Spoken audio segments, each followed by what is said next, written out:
Nice try. You know what? So I like the IT ones, you know, and so I play with them for a while, and then I'm like, well, I'll just call my nephew because he's an IT tech. One guy told me to eat shit and die. Dialed that number right back. It's like, I'm not the last word here. They wouldn't answer. So what do you have? Yeah, we were just laughing. Our car warranty. Your car warranty's been up for what, 6 years now? The way they've been calling. Mine's about 5.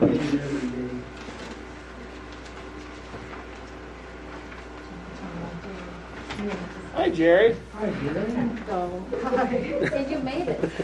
I wasn't sure if I was going to. Take a breath. You made it. You're sitting next to a celebrity with a tie. Well, you almost had me in scrubs, the opposite. Step up our game here. I don't own a tie. We'll get you one, City Tracy. Get him a bow tie. You look at him a bow tie. You think Don't so? have one of them either. One that's so Then we'd have to teach him how to tie it. Yes, it'll be a clipper. We'll do clip-on. Is it time, Dave? A clip-on. Well, you could just start wearing a polo tie. I don't know what that is. That's the string type one. Oh, yeah. I'm pretty highly educated, but I don't know about it. Okay, we'll call to order this Tracy Council meeting for Monday, February 22nd. Start with Pledge of Allegiance. Pledge of Allegiance to the flag of the United States of America and to the republic for which it stands, one nation under God, indivisible, with liberty and justice for all.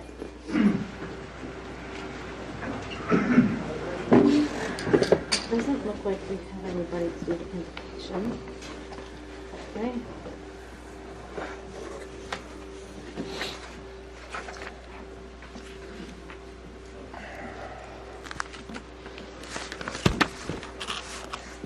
With approval of the agenda, do we have any additions or anything today?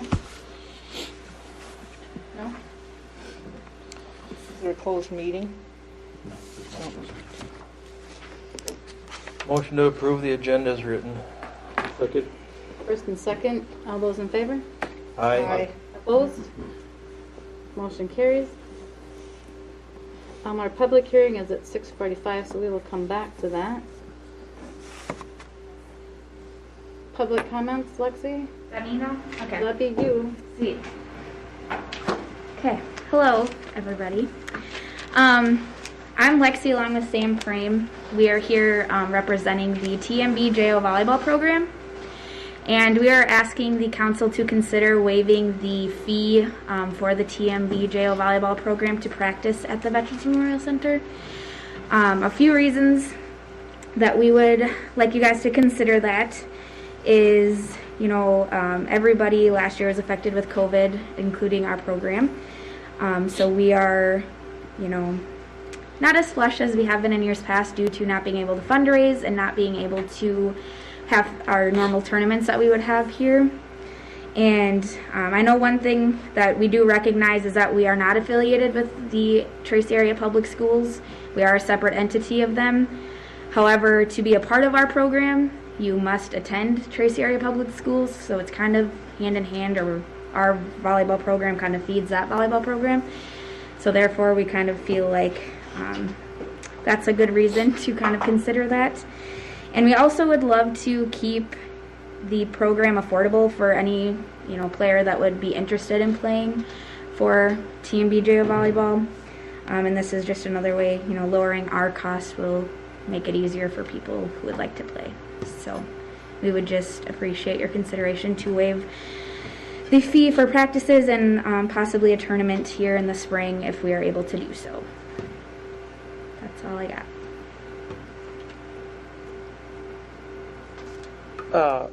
I don't know if I didn't hear or what, but do you want us to waive it or just lower it? Waive it.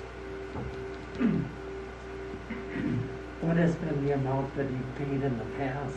So I believe last year we were not charged, but previous years it was $50, I believe. Is that right? Yeah, according to the fee schedule, it's $50 a practice. That's right. A practice? Yes. Yeah. So you as a city council can only waive that. So we asked Lexi to come. You know, I don't have the ability to waive fees like that, and then the city council could do that. So that's why they're here today. And then just keep in mind that it's not just JOs. Then the AAU basketball program will come in and ask to have it waived, and there's several other organizations similar to the volleyball that will be in the same boat. Well, how many practices do you have? Yeah. So that's a really good question. So we do have access to the high school as well, and we have talked to Bill, and we are able to use it out there, however, dependent on when we're able to get in. So it really just is availability. So I think in years past, just a handful. Yeah, maybe under 10. You'd use this one under 10? Yeah. And then we'd have our 2-day tournament. So we'd have a tournament on a Saturday and a tournament on a Sunday generally. Are you still going to be able to do that? The 2-day? We're going to look into it and whatever the governor decides or what the limits are at that time. Do we charge the school No, that's part of the agreement when they bleachers? get bleachers, the floor, the whatever all And they've done. JO volleyball is charged a $250 deposit in case there's damage to the gym or that type of thing. I don't know if that's something For you wanna tournaments or consider- practice? For tournaments, just for tournaments. If that's something that you want to consider as well. We table this till the next meeting, or there isn't time? So we can get information kind of on how much that would be, or, What information would you like? well, like, how many times they're here, and then if we're looking forward to the basketball thing, what does this all involve as far as what we're waiving? You know, ultimately what you're doing is you're giving this as a practice facility to them for free. Is essentially what Lexi is asking for in this particular case. And historically that's been done in the past, but you don't have to do that in this particular case. It would be essentially $50. How often would you use it probably? For how many times would you use it? I think in years past it's been under 10 times. So But- let's say it's 10 times, that's $500. I mean, that's a fairly substantial chunk of money for, you know, an organization like this. But that's what we normally charge. So that would be for like the blood drive, or actually we waived the fee for the blood drive, but other kinds of activities like that. You know, so in reality, it's a question of, do you want to support, you know, this particular group of people in this endeavor? You could lower it to a lower amount. You could completely waive it. It's completely up to you. So right now, the Express is also using it for practice, but they are paying the $50, or they're willing to pay the $50. And that's the amateur baseball team. The amateur baseball team. Yeah, that's a little bit different situation than this, but, you know, and they haven't asked to have it waived either. No, but there's going to be more and more people asking. As soon as we set the precedents, we're going to be held to that for all the organizations. And it's not that I don't support the JO, and I'm not saying that I don't want to do something, but I think we really set a difficult precedence to ever charge some other group. Then why do we even charge rent for it if you're part of the community at all? Yeah, I guess that's why I was wondering if we could get a handle on what other places might be renting it or using it, and just get an idea of what we're talking in dollars. Hopefully, if we waived it all, it wouldn't financially break us, but we just got to keep in mind. It's a hard thing to answer that question because with COVID, we basically haven't used it at all much in the last year. And mostly the school use it, but as part of their agreement, they get to use it because they pay for the floor and, you know, that piece of it. And so, you know, we're kind of in new waters, I guess you could say, at this point. If you'd like us to get more information, I'm not sure exactly what information you'd like us to get. Well, it's not something we have to decide right now because this is under public comment. That's correct. So it's not something we have to decide right now. We might want to think about it here and maybe readdress it towards the end of the meeting when we have some time to mull it over. Or You know, I suppose we can kick it down 2 weeks. The But policy that you set, you know, that is on the agenda for later tonight. that we talked about a couple of weeks ago contemplates that you would come back and decide that, at the next meeting. If you want to follow your policy, that's how or the proposed policy, you haven't officially adopted it yet, that's how you would do it. So if I'm happy to collect information, I'm just not sure exactly what it is that you want us to find out. Which other organizations, is it baseball? The engineers is using it currently. So they're paying a fee too? They are paying the $50, Okay, but in last year or the years past. So other than the JV, what, is that the only ones, is baseball and you guys? She said something about AAU. I guess I'm not 100%, but she would know because she schedules the. If you want us to find out who all the people that have historically used it and what they have paid or not paid, we can do that. I think probably do a little bit of research on it if that's what you're looking for. I'd just like to go on record, I'm not against it. Oh no, you Don't guys are fine. misunderstand me, I'm just asking the question, okay? Yeah. Yeah. Oh, I get it. I think it's great that we have this, it can be used and whatnot, so I'm just asking the Oh question. yeah, definitely. I know it's a slippery slope. It is, and that's my concern, is once we do it, that's the precedent. And if I was going to come up here, I would have right in my back pocket, you did this for JO volleyball. Definitely, yeah. And so I think we just have to make sure we're comfortable with what we decided. Yep. I don't know if there's a lot of information you can really get us, Eric. I think some of it is just us mulling it over as to how we feel it's best to do it and still support the different organizations. Because it's not just sports. Yeah, exactly. It's any organization that wants to use this spot. So I think we need to take it under consideration and then come back for a decision. When do you start practice? Middle of March. Okay, It's so we pushed would be back now fine. due to COVID. Yeah, everything. Yep. Yeah, and I guess I would question too, like the difference it was years previous when we had been charged and then the years that we haven't.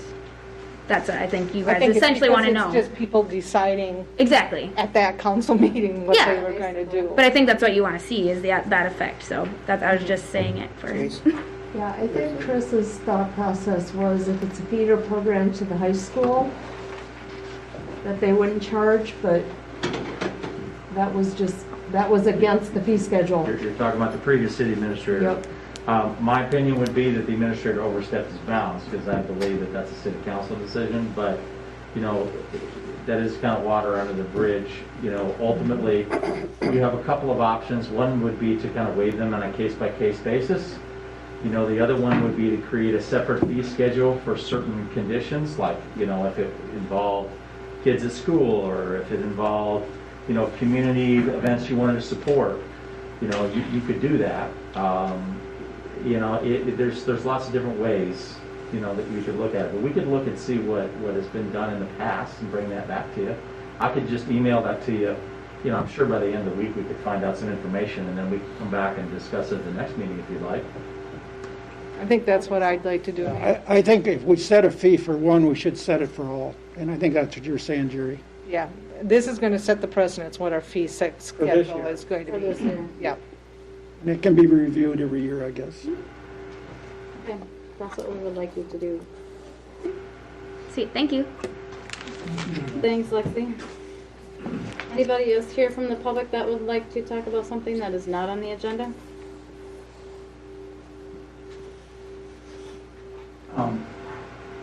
I'm Larry LaVoy, and I have a couple things I would like to address.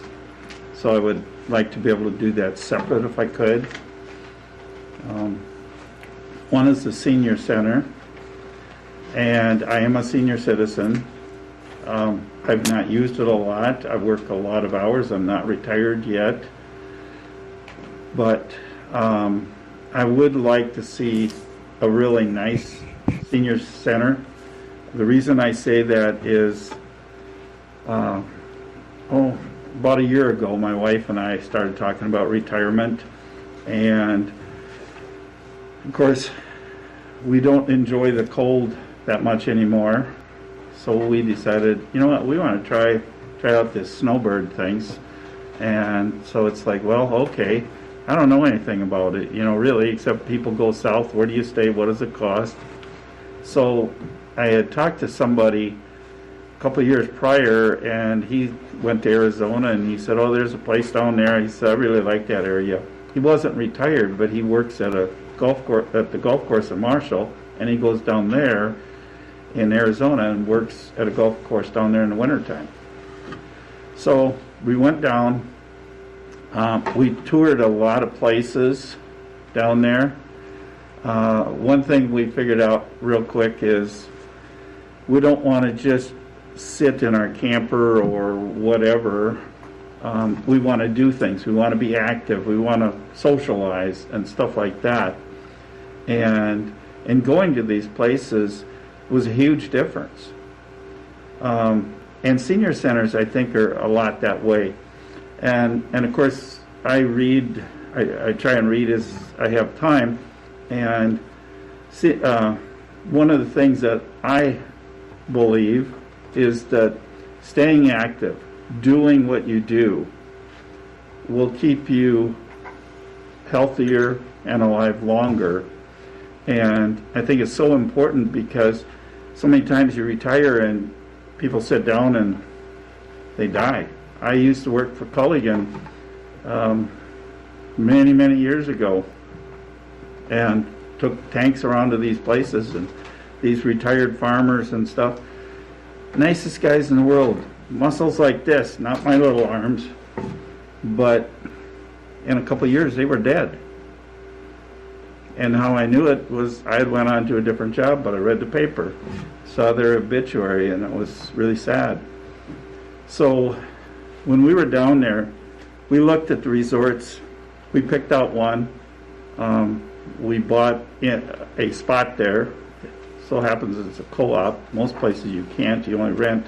But they have things like pickleball, shuffleboard, pool tables, all kind of card games, big room where you can do cards. They do dances. They do all kinds of things. And I think that if we did something like that in this town, the word would get out. And people that retire and are looking to move off the farm or somewhere, maybe they would come to town and live here and become citizens and pay taxes and buy stuff. Larry, can you wrap that up in just a Yep. few seconds? Okay. So I think that's real important to consider when whatever we do. And I would ask you, once you come down to some choices that you're kind of making, to put that in the paper so that everybody could read about it and give some input to the council members about it.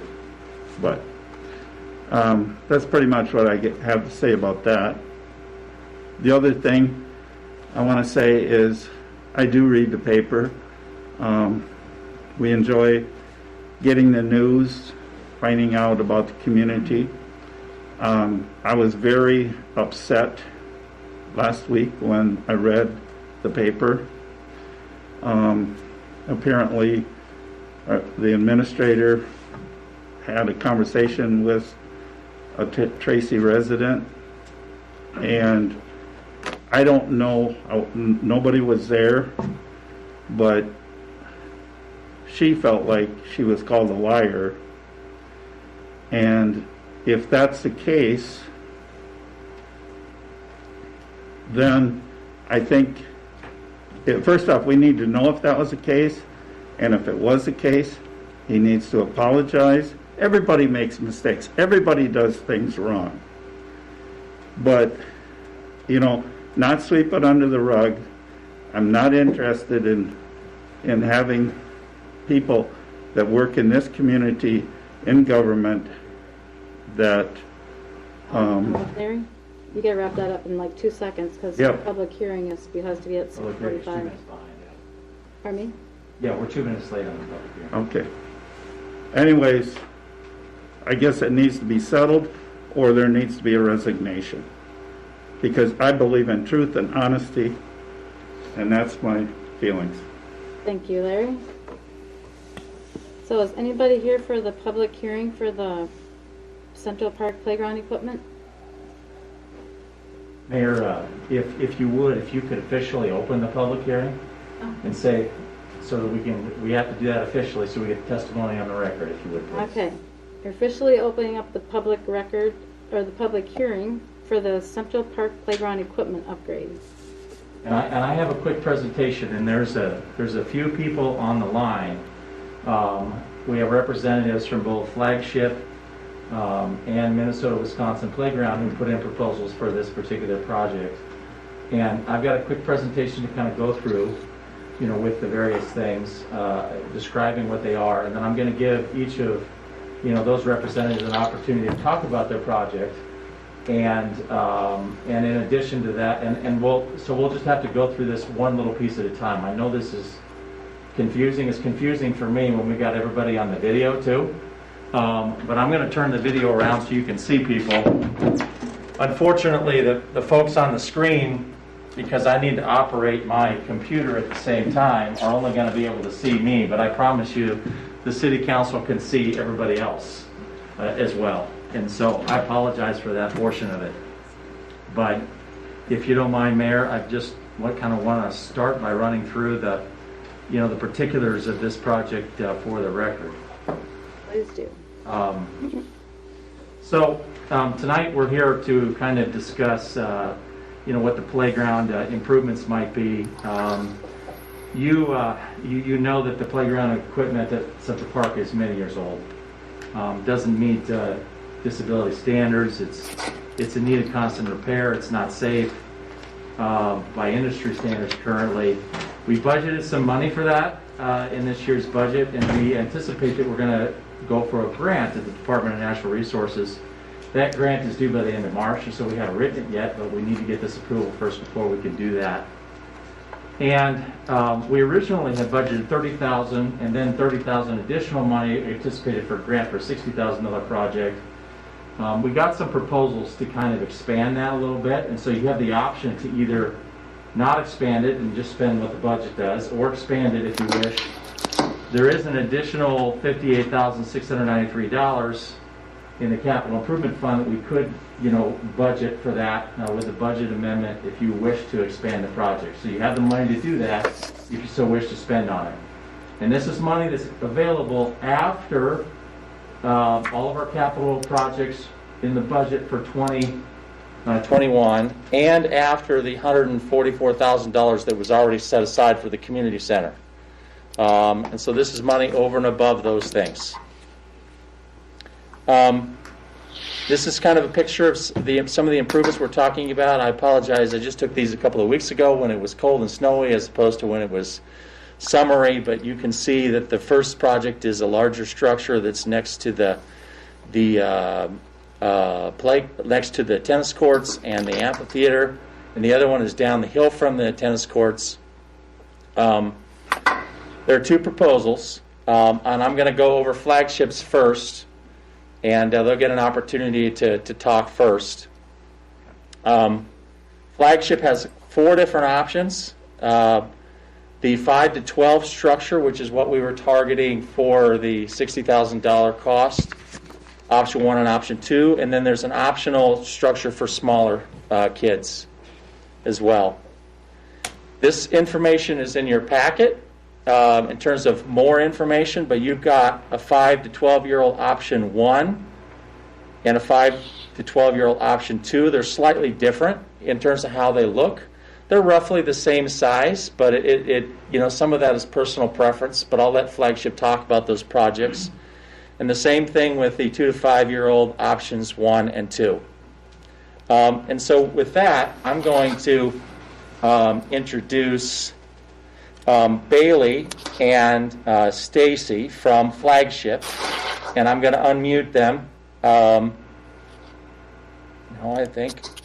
Or maybe they already are unmuted, as a matter of fact. Bailey, I can see you there, and it looks like you're unmuted. And so I'm going to let them talk a little bit about Flagship and a little bit about their proposals. Yes, thank you for that, Eric. My name is Tracy, and I brought Tracy along with me. And I may be getting some feedback. I apologize about that. I'm not quite sure if you're double hearing me, but We can hear you. yes, my name is Bailey Wolf, and I have. Sorry, what? We can hear you fine. We're not getting any double feedback. Okay, it may just be on my end. I apologize about that, but. Yes, I have been with Flagship. I started here just after the first of the year. My background, I was with design, civil engineering, and consulting. Yep, Stacy's here also. He's one of our senior sales consultants.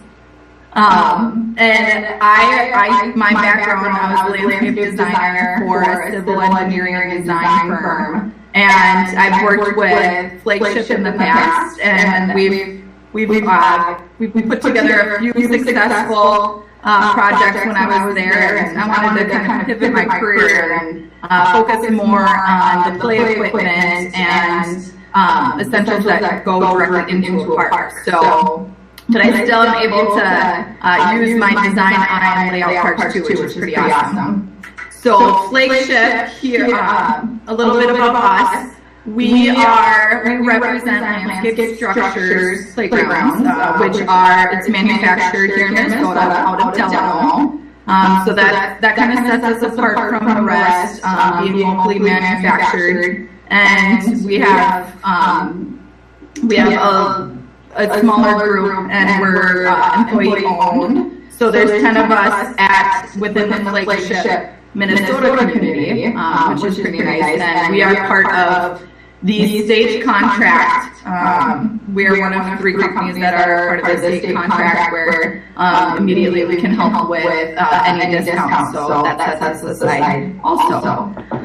But then I can run through the designs. I know there's 4 of them, 2 options for each age group. I can run through those quickly and then answer some questions. And if you have any questions for us or for the company or the design itself, I definitely welcome that. And I do apologize, I'm unable to see any screens for some reason. So I will just speak to the options if you can see them on your screens or on paper. So I will start with the 5 to 12 age groups. With these, you will see that we did 2 different designs. One may look a little bit more traditional, one's a little bit more open. So it is pretty wide open, and it's really cool. Children can make their way from one end of the structure to the other, and this could become more of a challenge circuit. And the great thing about this design is it's pretty wide open, and it's free form, and it just gives that imaginative play right off the bat. And one difference between this and option 2 is that there is a shade structure in this one. But you do see that there are 3 different kinds of slides in here too.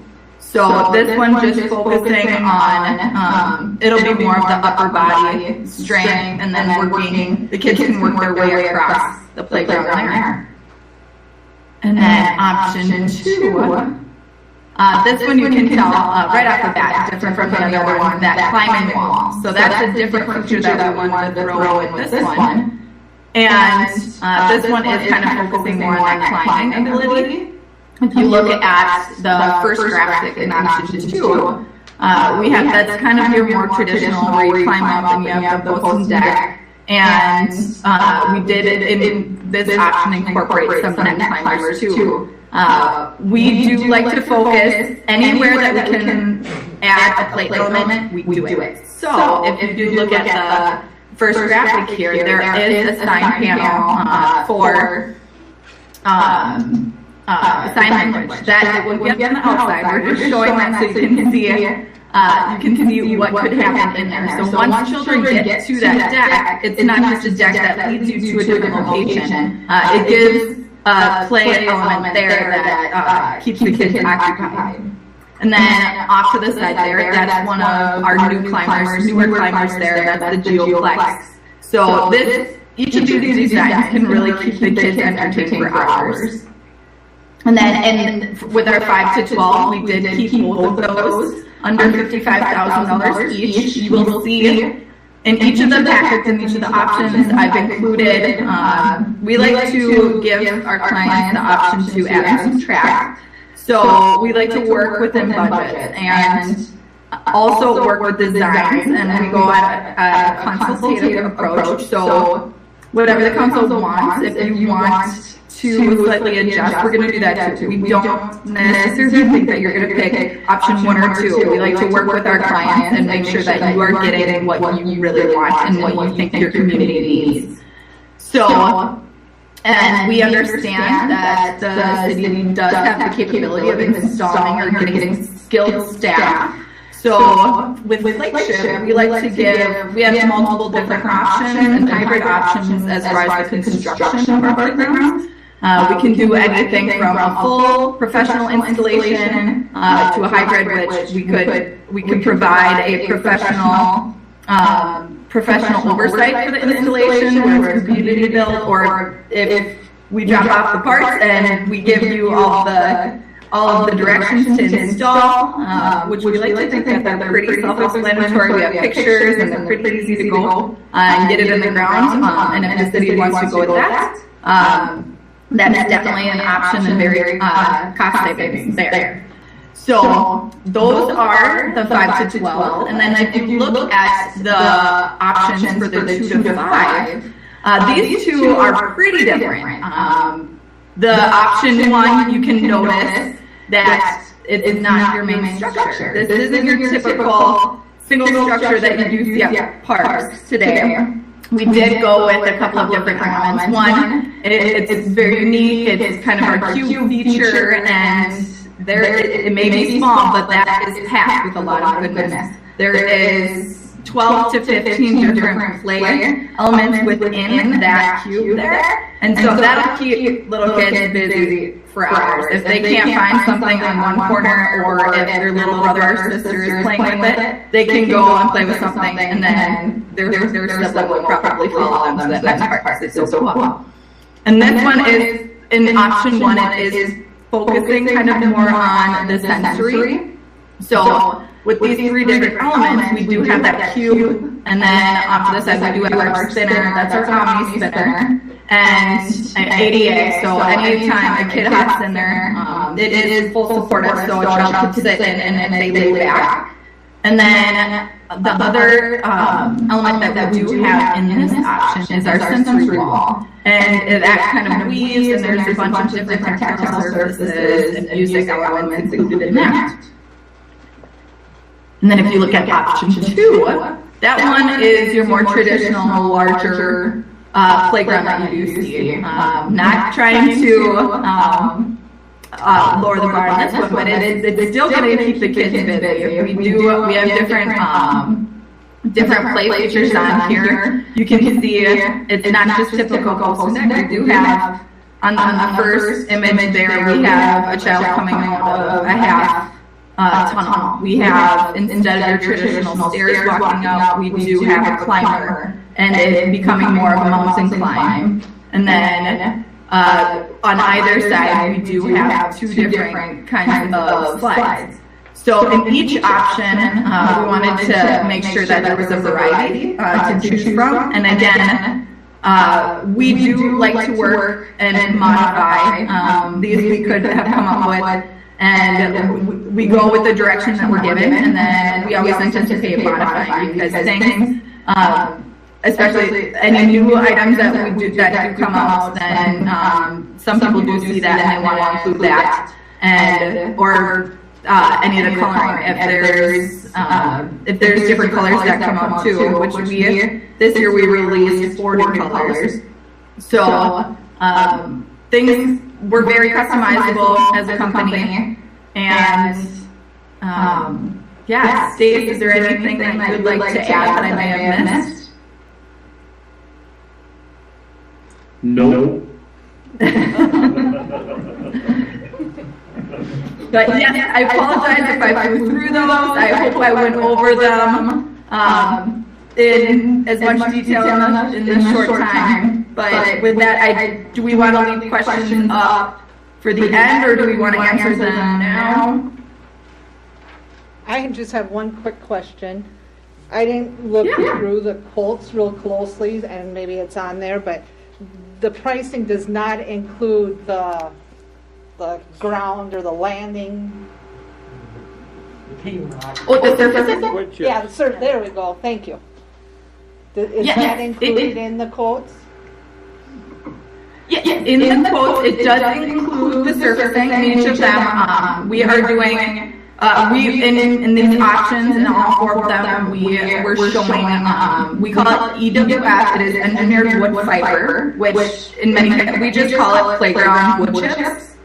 So it is ADA accessible, and this is, that is your most bang for your buck, that's the most cost effective surfacing that still meets ADA, and with that also, we can either install it in these options, since the city does have the skilled staff to save as much money, so that we could put that money into the playground equipment. We are showing the price shows bulk delivery, which means that it would be installed by city staff. All of these proposals, just so you know, include a community build where our staff would prep it, and then someone from the company would supervise the installation. But ultimately, it could be a community project as well as our city staff putting it together, which is what we did with the last time we did playground equipment at Greenwood Park. So this is the kind of thing that we've done before, but all those proposals include that piece of it. Where do you get the wood chips or whatever you call them? That comes from, is that Silva, right? Stays. Yeah, we go there with the company through Silva, or called Silva. Where's that? They come out of Princeton. Princeton? Okay. Yeah. We can get you some info on that. They've got information on the certifications they've got on the product, and just listed on the website. We go to Silva. How much of that product do we need for one of these PlayStations? So typically we do it with a 12-inch, 12 inches of surfacing. So, and each time it's placed, there is a little bit of settling, but that's what we quantify for. I don't have the spreadsheet up right now for this size of these sizes of containers, but I think it's 62 to meet, just to make sure that we're meeting, we have to meet any fall height requirements that we're proposing in the playground, or in the play structures. Thank you. We have somebody in our audience that has a question for you, if that's okay. Yeah, of course. I have two questions. You need to come up here,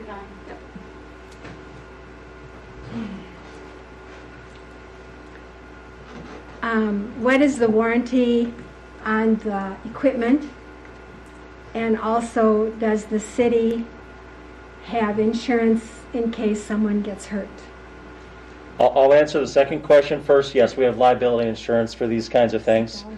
I don't know if you heard the first question or not, Bailey, but it was about the warranty on the product.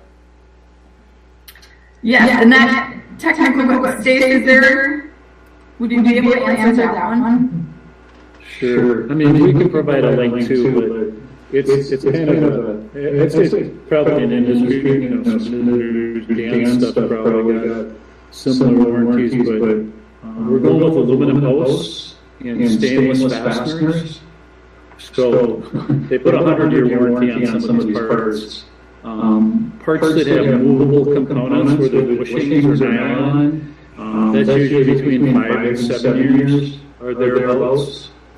Otherwise, most of the other decks and platforms also have between like 50 and 100 year warranty on them. So it's sort of, I guess I must say, it's sort of a overkill on warranty. But the one advantage that we do have is if you ever do run into any trouble, I mean, as far as getting parts, everything comes out of Delano. So our service aspect is pretty quick. There's not usually a lot of downtime if something does come up. But we do have a link that we can send out for from the manufacturer's website too, that's got everything as far as the warranty and rating. I have one question for you. On any of these, it doesn't look, do they have to do anything as far as like having available play equipment for like handicap accessible people? Yes. So on each of the options, I believe it should be for each of the PDFs. On the very first page, if you look in the bottom, I think on most of them it's on the bottom left corner. We do have, it does say total accessible ground level components.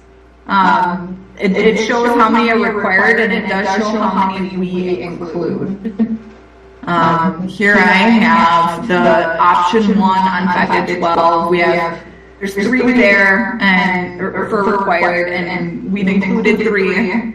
Many times we do try to exceed this.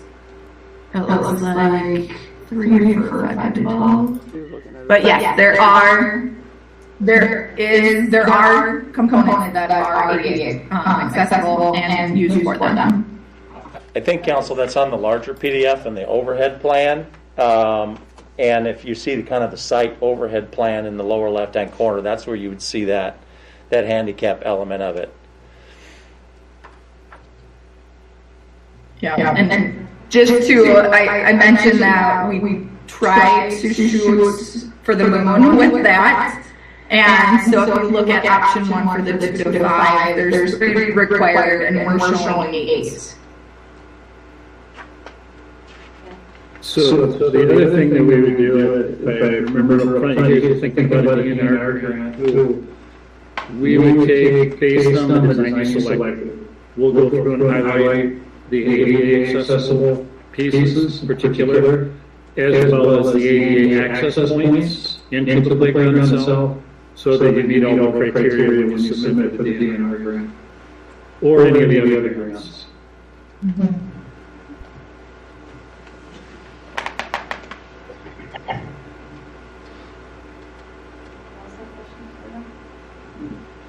What's the availability? I mean, are we a year out, 6 months out, 3 weeks out? No, that's a great question. So with flagship, or I should say LSI, we've, yes, 2020 was a tough year, but they managed it very well. Manufacturing was never shut down. I'm new, and I still haven't been able to go into our to see the manufacturing, but they're being cautious and they want to make sure that we can keep our plant up and running, which I totally understand. But if we order today, manufacturing takes 3-4 weeks, I believe, right, Stace?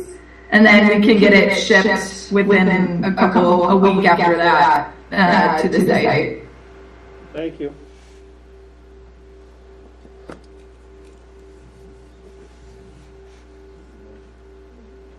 Any other questions, Council, for flagship?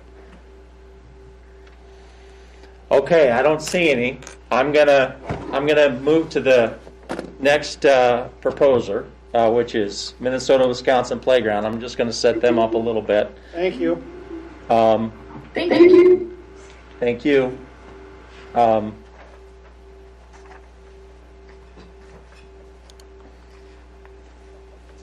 So Minnesota-Wisconsin Playground has kind of two options. One of them is a age 5 to 12 structure only, and this is one play area, which is actually one of the big differences between this one and Flagship's. Flagship is proposing basically 2 separate play areas, which is kind of like what we have now. And Minnesota-Wisconsin Playground is proposing one play area. One would include one structure for 5 to 12-year-olds, and the other one would include 2 structures, one for 5, or multiple structures, one for all ages. So On the screen, and what you have in your packet on the left, you've got this kind of larger structure, and that would be for your 5 to 12-year-olds. On the right of the screen, you would have the larger structure, and then you would add 3 other structures, the swings and kind of the play area, and then there's like a merry-go-round circle. I don't think they call those merry-go-rounds anymore. I don't know what the right industry term is. But that's kind of the big difference between the two of them in terms of how the play areas are set out. And so with that, I'm going to introduce Dan Lanes. And Dan is from Minnesota-Wisconsin Playground. And Dan, and I'm going to let you take it away now. Sure. Thanks for having me. Yes, the first design is 5 to 12 for the main structure. Swings are for 2 to 12, and then the merry-go-round is 2 to 12 as well. I will say, I still call them merry-go-rounds. They're not as fun as when we were kids, and the main reason is because they have a governor on them to minimize the speed.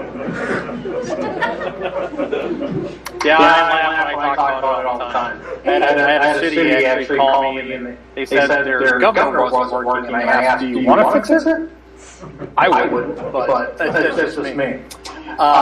In regards to the main structure, the 5 to 12 structure in both plans, they are exactly the same.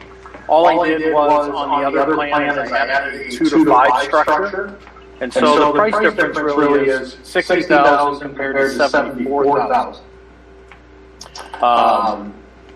I might have misunderstood Eric what he was asking for it.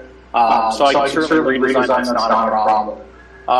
The big thing with Game Time is everything that they produce is to ASTM guidelines. It meets all the safety standards. And the main reason for this is because they use what is called a direct bolt system. Everything they do bolts directly into the post. It's all pre-drilled and measured at the factory.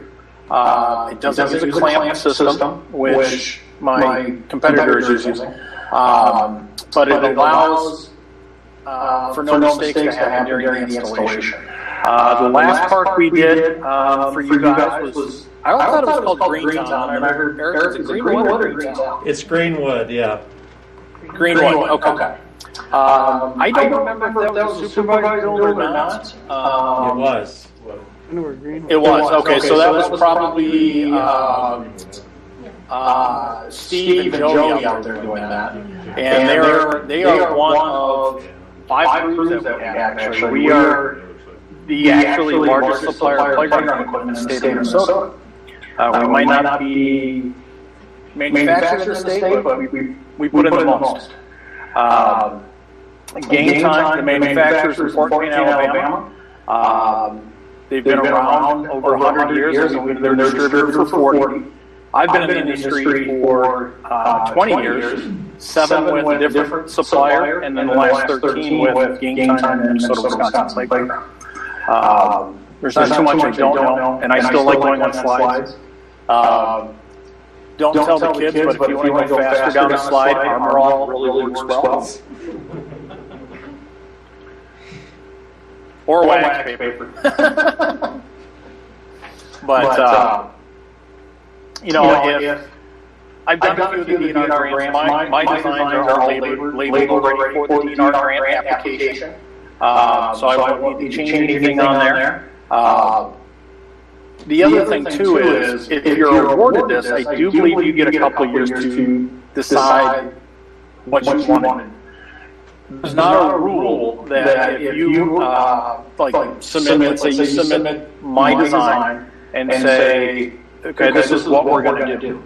As long as you do something as or equal to, they will let you don't have to lock into one supplier right now. You can just go ahead and apply for that grant, and then once you get it, then work towards the design. So you can easily use this design for the application, but then down the road we can always change it. Let's see what else. We're also on the state contract that Bailey had brought up with the second of 3. However, my pricing, I based it on it being competitive. So I'm glad there was a second quote. Game time is about volume and supplying the most equipment as possible. And so that's what I've done based on what I was told the budget was. But we can always change that if more funds are added down the road. Anyone have questions? Can you answer the question, Dan, about the warranty on the products? The same question from before? Yeah, absolutely. All the manufacturers now are pretty close to being the same. There's lifetime warranty on the posts. It's 15 years on pipes, rungs, rails, metal decks, and loops. 15 years on the plastic. Usually you find if something goes wrong, it's usually within the first year, maybe two, just because, you know, our cold winters are a pain in the butt. But other than that, it's just, you know, aging plastic is usually the issue. It's not welds going bad or breaking, but it's usually from over-tightening plastic down the road that, you know, tall crawl tubes can crack, slides crack just due to the, you know, the wear and tear it gets over the course of, you know, 15 years. Right now, I would say the life expectancy of the playground is probably close to pushing 20 years. When I first started, was part, for example, they were replacing playgrounds every 13 years. I thought that was overkill. They now expanded that now to, I believe, it's 16 years. But I would say 20 years is the way to go. Natural colors, the greens, the beiges, the browns, is a much better way to go if you want longevity in your playground.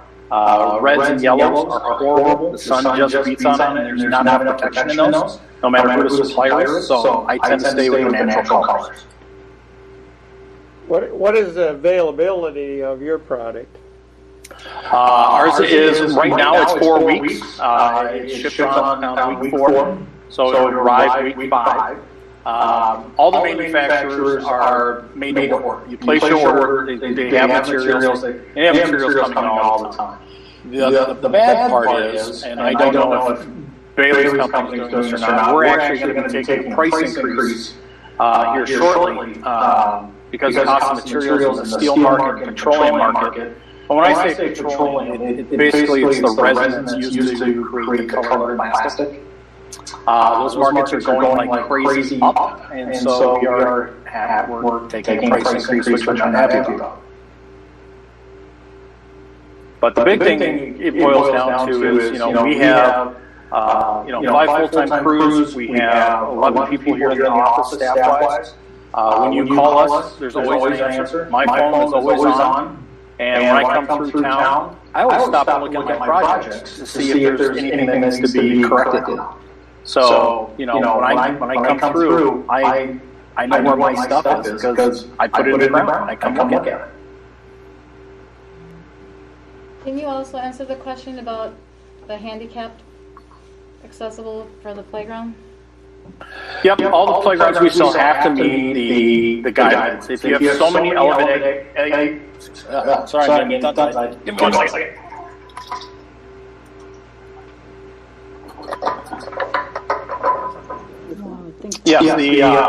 If you have so many elevated activities, you have to have so many different types of ground level activities to meet the ADA. Both playgrounds have what they call a transfer station. So if you're in a wheelchair, you're able to roll up to the station and transfer from the wheelchair up onto the playground. Now, a lot of people talk about ADA. They think ramps. Well, you can ramp a playground. Just the cost is, instead of going with a $50,000, $60,000 playground, now you're looking at $150,000 playground.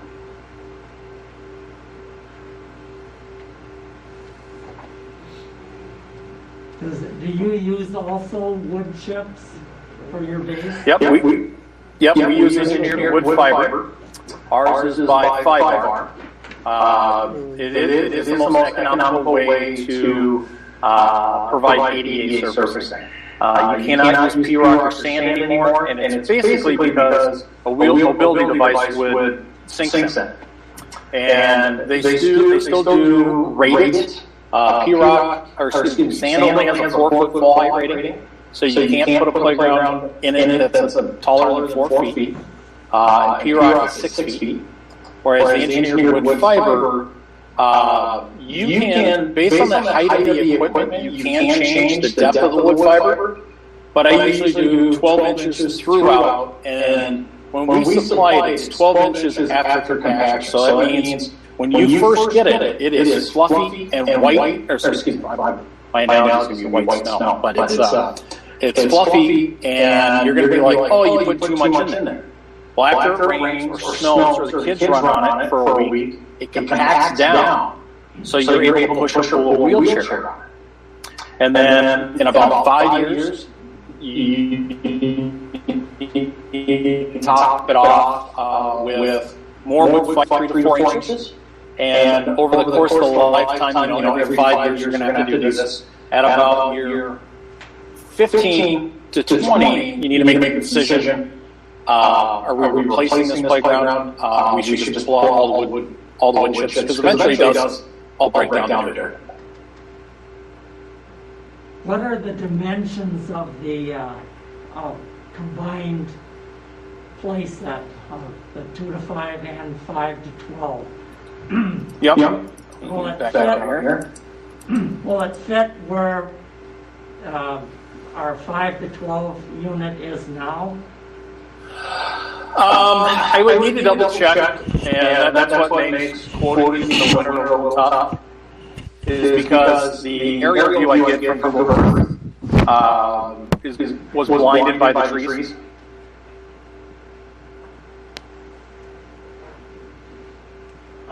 Honestly, Council, I think that Central Park is pretty big. We can find a place to put any of these structures, anywhere. It may not be exactly where the previous ones were, but I wouldn't be too terribly concerned.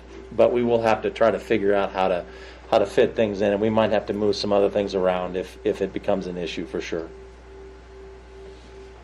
Yeah, but if you wanted to round it up, I would say it's, if we just make it a rectangle, 80 by 56. 80 by 56.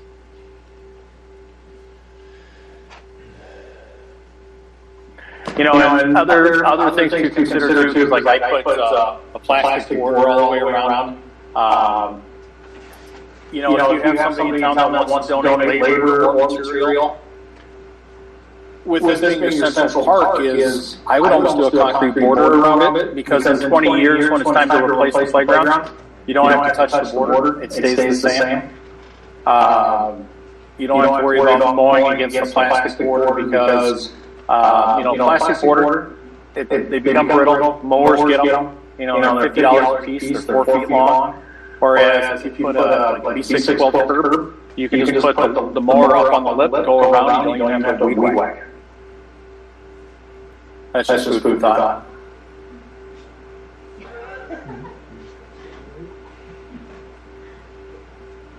Anybody else have any questions for him? Okay, I will. I'll just wrap it up, real quick by saying that. Let me just pull this up.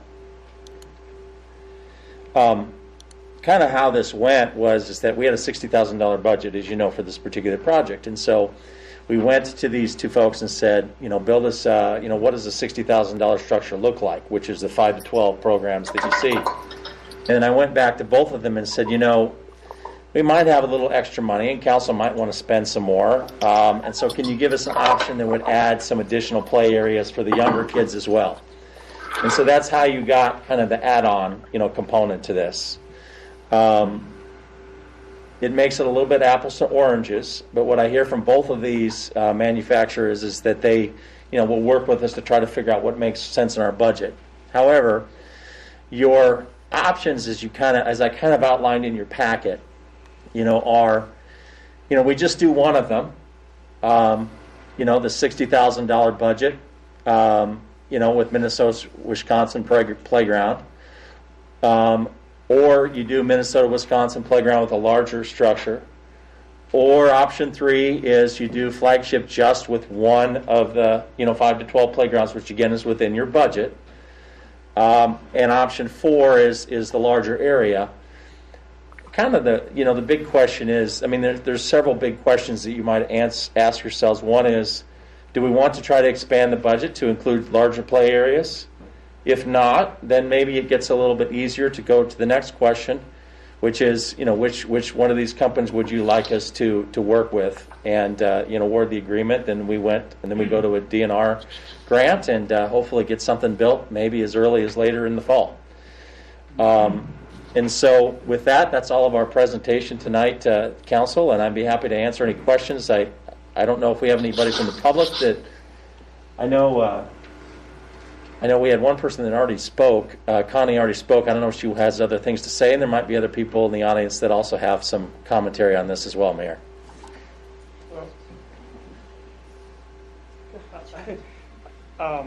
As I look at these, I like, and I don't know which anymore, I forget, but I like the option where the older kids are kind of here and the younger ones are here, and not old and young trying to do the same thing. Yep. I think it's safer and better for everyone. So whichever one of them's had that is a plus to me. Just to keep the old and young spread a little bit. Well, first, I think either one of these plans would be fabulous. But as far as exactly what we should do, I consulted with an expert, my wife, who's been taking kids over to that playground for 35 years, including 10 grandchildren, or is it 11? I'm not sure. She said, just a little different from you, George, she said that it's better to have both sets at the same location, in the same area, because she felt like a young mother, if you have a 3-year-old and a 6-year-old and a 9-year-old, it's hard for mom or grandma to be running back and forth between the two of them. And so she personally thought it'd be great to have a combined play set, one for 2 and 5 and one for 5 and 12 in that location where the main set is in Central Park, near the picnic shelter. And looking at these, That's this one here? Yep. Yeah, that's the one I was looking at when I said it. Yeah. Just didn't say it as elegant as you. Yeah, and I just asked, they all look good to me, but she said, personally, she thought that option 2 from Minnesota, Wisconsin Playground for $74,000 offered the most for the money. That was her opinion. I agree with that. So, and what's our funding setup on this? The city would put in... So we would put in 50%. And so if it were that proposal, for example, it would be half of that, which would be $37,104 would be in city money. $30,000 of that is already in your budget. Some of that's coming from carryover money from a donation that we got, and some of that's coming from the 2021 mill levy. The little extra piece of that, the $7,000, we would bring that back to you in a budget amendment at a future date, but it would come from your capital improvement fund, and you have over $60,000 in that fund right now that you could use for this project. So those are the three, and then the grant would be half. And so if we got the grant, then the rest of it would be that. What's the limit of the grant? In terms of the upper amount, there isn't really an upper amount. This would be a smaller grant for a lot of the things that they do. I mean, they're giving away hundreds of thousands of dollars. I'm just sitting here thinking, either way, Yeah. whichever company. I like the suggestion of the little bit of the cement going around. Yep. For the mowing, the weed eating, even the breakdown of the plastic. Sure. And if we could include that in the Yeah. price so that we would get half of that paid for by the grant? We can, if that's something you would like to do. I think in either one of these proposals, we can do a concrete border without any trouble. Sure. And I don't know what that would cost today, but it would probably be a little more expensive than what we have here, but I don't think it would be so overly expensive. So really, Last longer. what you need tonight is we have to decide which company, or do we just need to decide a dollar amount? My suggestion to you would be to decide both of those tonight. You know, a dollar amount that you want to spend on this project, and that you want to what kind of general things you want to include. Like, is it just a 5 to 12 player, or do you want to do both? And then you can put a dollar amount on it too, would be helpful. And then that's what we got to put in the grant ultimately. Seth, where were you object 2 there? Option 2? Option 2 from Minnesota, Wisconsin playground with the combined ages. And So we're looking at 74,000 then, right, on that one? Well, if we do the cement, we're probably talking closer to 80, It could be roughly. 80. Yeah. But you could get a quote on that. We could make the motion that we go with option 2 plus the cost of the cement. Yep. I mean, we don't have to have the exact dollar amount tonight to include the cement, but we No, want to don't. include it. Don't. Is there anybody else from the public that wants to talk about the playground? Connie, did you get all your stuff answered?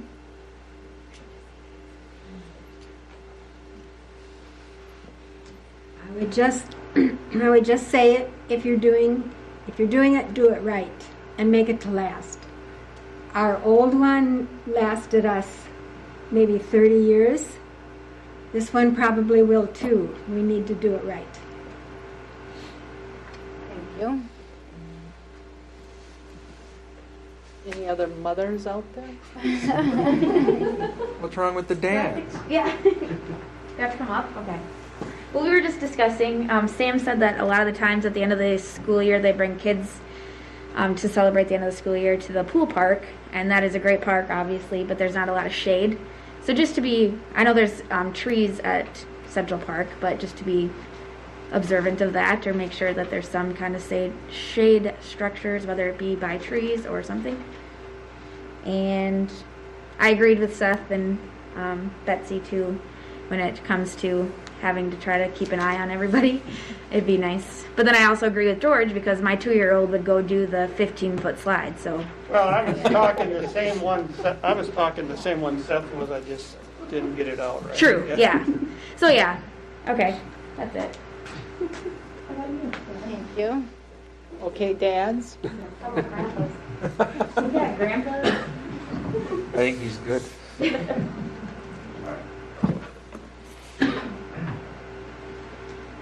Well, I'd make a motion to do option 2 with Minnesota, Wisconsin playground for basically the 2 to 12 play area for the amount listed, but add on what the cost would be for doing a cement border. That's fine. I could talk to Shane about that. We could probably pour that ourselves, but we'll figure that out. Well, we just might as well 2 include to it in 5, the 2 to grant 12. because we can always. We will. We'll grab include it in the another grant piece cost of the grant. Piece of playground Yep. equipment if we have money left Yep. for that. Do we have a second? I'll second it. First and second. Do we need roll call on this? Cheeks? So is this 2127, basically what I said? The awarding the agreement for playground equipment? Yeah, there's actually 2 resolutions on here, and this would be 2127. You've also got to pass 2126, but you can do that after this. So I made the motion for 2127. Yep.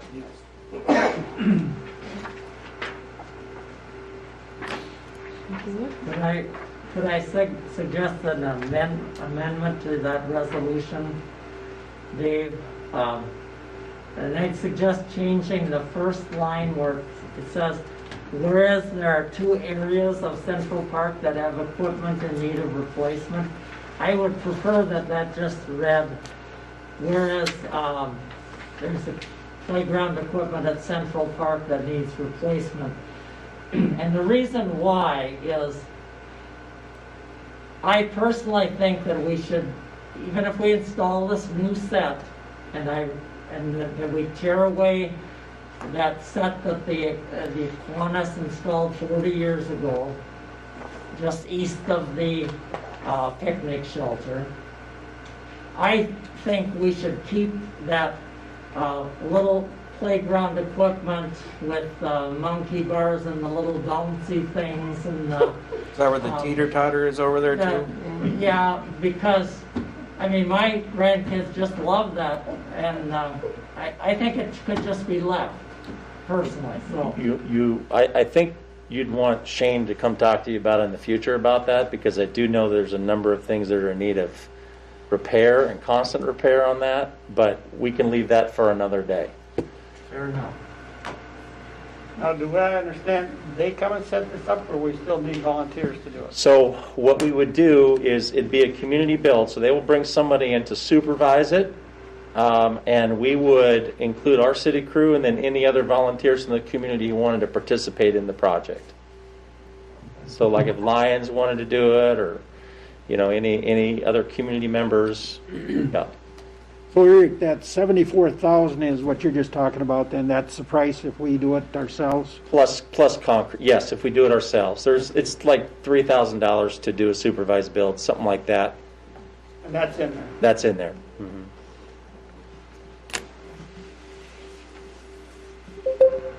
Okay, guys, you want to try roll call again? Did we have a second on the amendment? Never had a second. He seconded it, but then he amended it. I think if it's proposed as a friendly amendment, Robert's Rules of Orders doesn't require a second. I think you're okay if everybody agrees. Koopman? Yes. Tao? Aye. Jones? Aye. Schmidt? Yes. Landau? Aye. Mayor Corman? Aye.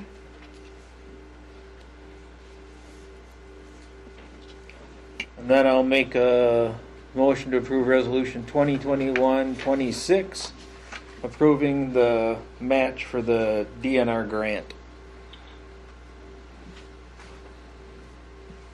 Second. Okay, now is the dollar amount in that resolution, a match of up to 46.92 should cover it, shouldn't it? Yeah, because it's above the amount. I put the largest number in there just to cover. Okay.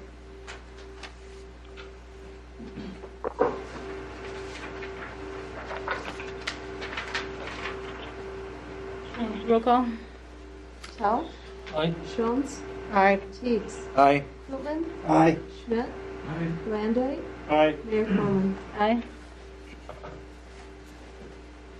Thank you, council, and thank you for the folks on the line as well. We appreciate your hard work on this project.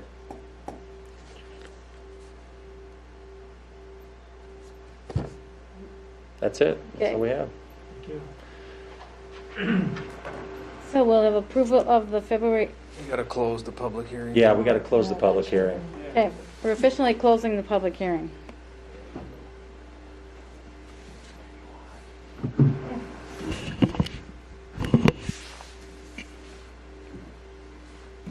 Okay, now we will move on to the approval of the meeting for February, the minutes for February 8th. I'll make a motion to approve the February 8th minutes, the municipal accounts payable without Breakthrough Beverage, approval of the municipal accounts receivable. Should we do that resolution separately? Or do that in We here? can do it all at the same time. And a motion to approve resolution 2021-29, approving advertisement for bids of the runway pavement maintenance project.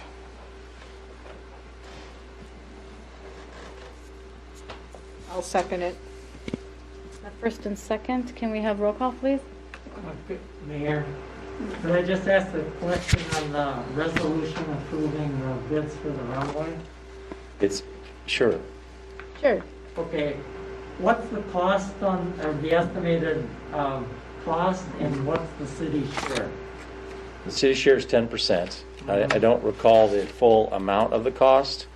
It was already in your approved budget for 2021. And so all this is doing, you'll still have to approve the bids. This isn't approving the bids. This is just saying we're going to advertise for the bids. That's it. It's just approving advertising for the bids. Right, I see that. I don't know. Shane, do you remember what the cost of the runway project is? I'm just looking here. I could Yeah. maybe mention in my report if that works. Okay. Okay, that's fine. That's just approximate anyway, though, right? It's price. Until we get the bid, we Yeah. won't know.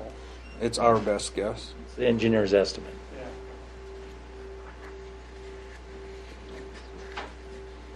Any other questions?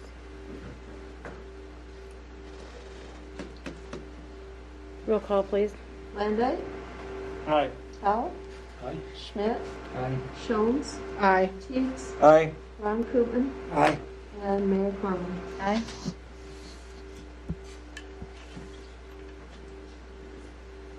Does anybody have anything for mayor council communication? Well, you gotta No, approve we'll us. have to do the breakthrough. I have to do, oh, goodness sakes. I'll make a motion that we approve the account payable to Breakthrough Beverage. I'll second it. First and second, any discussion?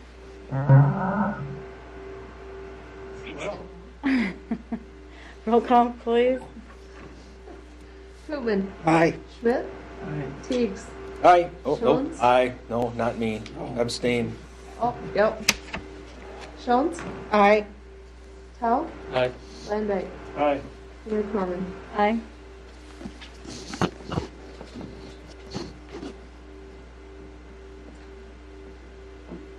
Now, does anybody have anything for mayor council communication?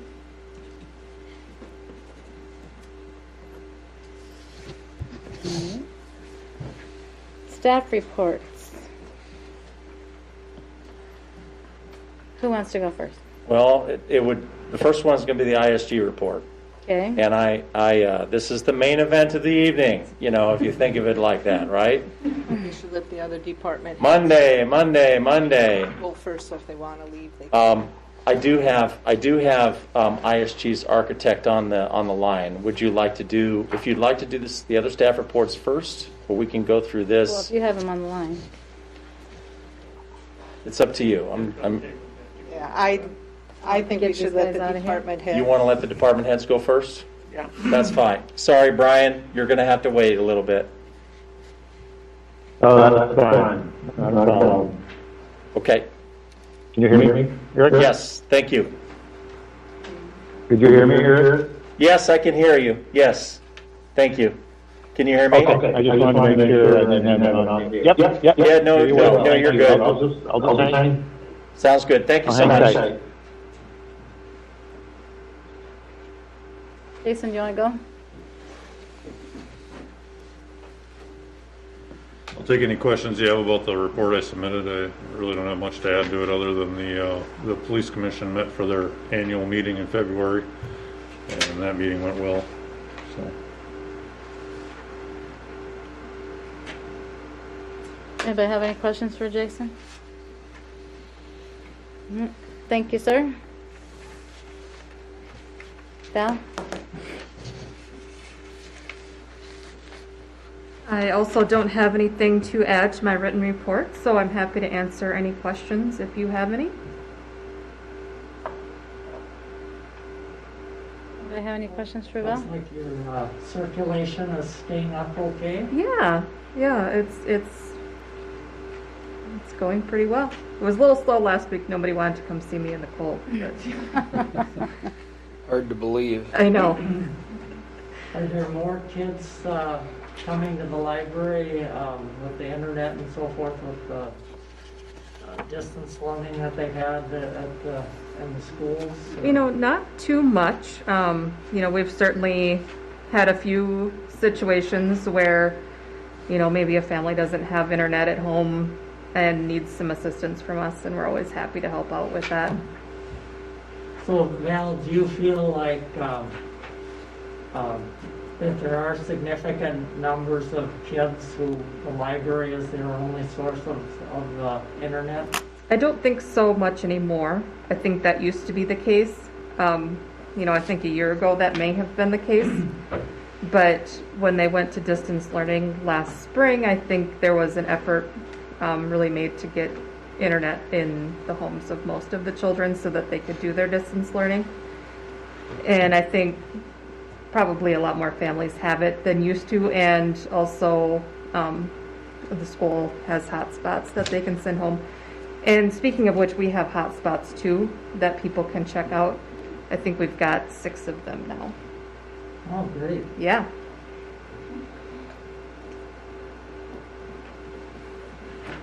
Anything else? Thank you. Okay, thank you. Jeff, do you have something you want to add?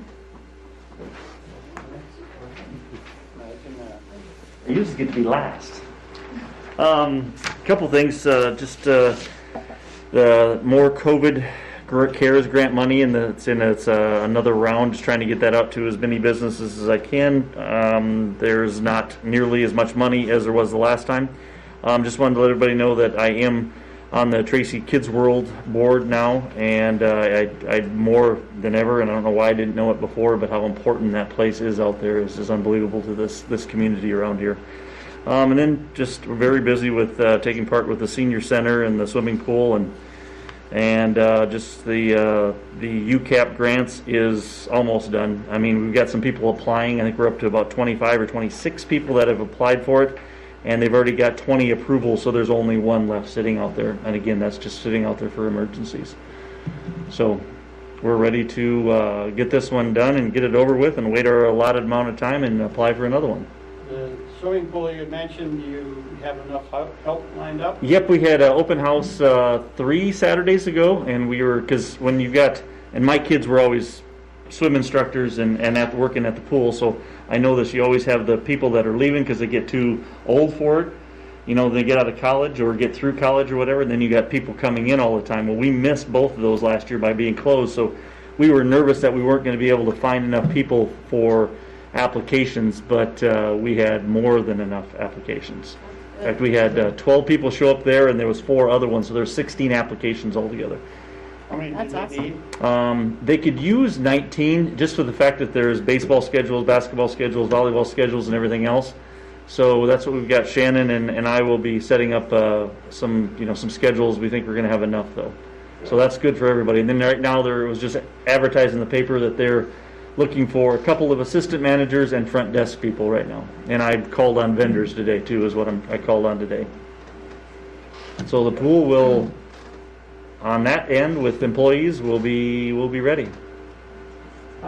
Jeff, on going back to that CARES program, how many businesses were you able to help out in the first round? The first round there was 40 applications, and I believe only 1 was turned down. So there was 39 that either the city or the county helped.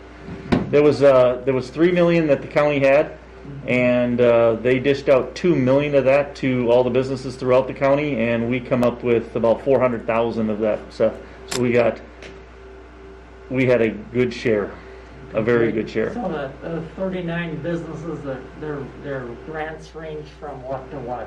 I'd say 1,800 to 15,000. Okay. And this go around, it's a much smaller amount. Yep. The county only got 500,000. So the county, or to use on this particular for the businesses.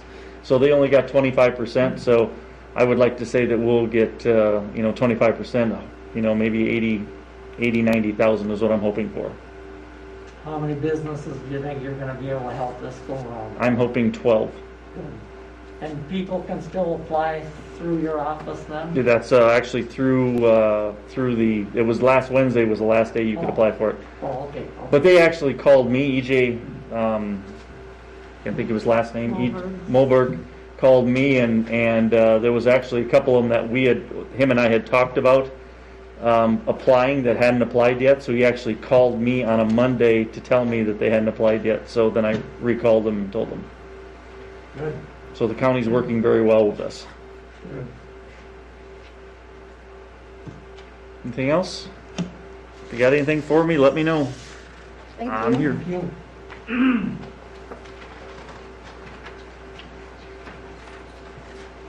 Shane, do you have anything you want to add? Do you have anything you want to add?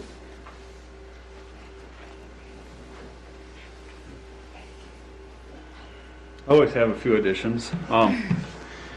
So on top of the report, I can entertain any questions on that. Otherwise, as some of you may have known, we did have a water main break last week, and it was rather cold, but we did finally get it put together. It was right around 11, just before we had it all wrapped up. So there's that, and then the less than an inch of snow that we ended up with 3.5, I think, about last week. That wasn't supposed to show up, but it's typical. As far as the runway maintenance project you asked about, Seth, that's with the engineering costs and everything, it's about $265,000 is what the engineer's estimate is on it, but we'll see what the bids come back on it for the final amounts there. And then just real quick, if we want to hit on the spring toys at the Central Park, I can touch on why those are kind of phasing out. The biggest thing is what kids have been doing is you have a kid standing in front of it, one kid pulls it back, lets it go, it knocks kid number 2 out. As a break, the league does not want them put back, but as long as they're still intact and maintained, we can keep them. So as you may have noticed over the last 10 years, there's probably been a reduction in the seahorses there, but eventually they'll be all gone. But as they break or become unsafe, we end up pulling them out. So have we had some injury reports from that segment? We haven't, no. We have not? No. Any other questions? How the pool going to be up? Is the pool going to be up and ready to roll? I hope so. Whatever you're doing? Everything, we're just maintaining some pumps right now. Working on getting the boiler ordered, getting that in place ahead of time. And I'm sure we'll find a few other things, being it's been sitting for so long, but just in a quick inspection last fall, nothing really looked major there. I mean, some umbrella repairs as usual, and a lot of cleaning and stuff. So, What's the turnaround time to get the boiler? Unknown yet. I just sent them another email today. Last year they figured about a couple weeks, but we're hoping to get it hopefully by the end of March, so we can get it put in and get it all set up. So we can't run it and test it until the pool's full, but we'd like everything established, and anything we know that needs to be repaired before we even think about filling it. So Not to get on the worst case scenario, but what happens if it don't come? then we scramble. Okay. But generally we You get got a it. backup plan then? Generally get it open. I think the only delay we've had is maybe 2 or 3 days. We had some chemical issues, but for the most part, we plan on opening it on time. So, and the boiler, I mean, it can still open. Just water's gonna be cold, but we plan on getting that all up and running prior to. So, any other questions? All right. Thank you. Mayor, we have one department head left, and I'm gonna introduce her because she's new and you haven't had an opportunity to meet her yet. And Peggy is here also, but Krista Listel has been here now. Well, technically 5 days, because last week was a 4-day week, and Peggy has put her on a really aggressive training schedule. Every minute, probably including bathroom breaks, is scheduled from 8 o'clock to 5. They did collaborate on this department head report, just so you know, and we're kind of working on getting Krista up to speed. So if those two could come up, and then you can ask any questions you want, and maybe Krista could tell the council a little bit about herself too. Okay. Do you want me to start with First, let's find out if they have any questions. Well, first of all, we'd like to welcome you. Thank you. I'm excited to be here. Even after working a week with her? Oh yeah, I loved the schedule. That was fantastic. I didn't scare her away, so that's good. Any questions about the report? Is it always going to be so detailed? It's been this detailed since COVID. Well, That'll be up okay, to- I guess I'm not talking about the report. I'm talking about what we get in our the packets with all individual people's names with who got the driver's license and who paid utility bills and. For the Talking receipt? about the receipt. That is a That's Diane the- question. So we can do a summary receipt. Okay, I guess I was thinking. I that don't know was what you're finance. getting. Okay. Okay. So we'll wait with that question for later then. Okay. I'm going to say, council, that, as you know, we implemented a new software system in the beginning of the year.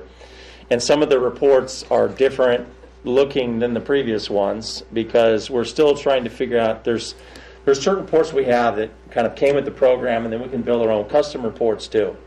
And so one of the things that I've tasked Krista to do is try to figure out what a 1 or 2 page summary of these kinds of things are, so you can just look at it as an executive summary, know immediately where the financial condition of the city is. If I would beg your patience in this case, Okay, because that's we're working fine. through I our just software. didn't know because of with the new system, this is how it was going to be. I was just going to It can voice change. my Yeah, preference to not read through 84 pages. I hear you. No, you shouldn't have to. No, it can be summarized. Yes, For the we can receipt. summarize The payables, you're going to need to have the detail because you have to approve all that. That I understand, but it was all the receipts. It's the receivables that you don't Oh need my goodness. pages and pages. But wasn't it nice to see that we're getting all that from the driver's license and all that stuff? Yeah, but I just need a dollar amount for utilities and that, not what individual residents were paying for utilities and that, so. Okay. All right, the only other thing I'll say is the office is open, so any of you who haven't seen it, remodel is 99% done. The only thing left is to get the permanent glass up. So what? the remodel of the Yeah. front office. You've seen it, George. They just said the permanent glass hasn't in yet.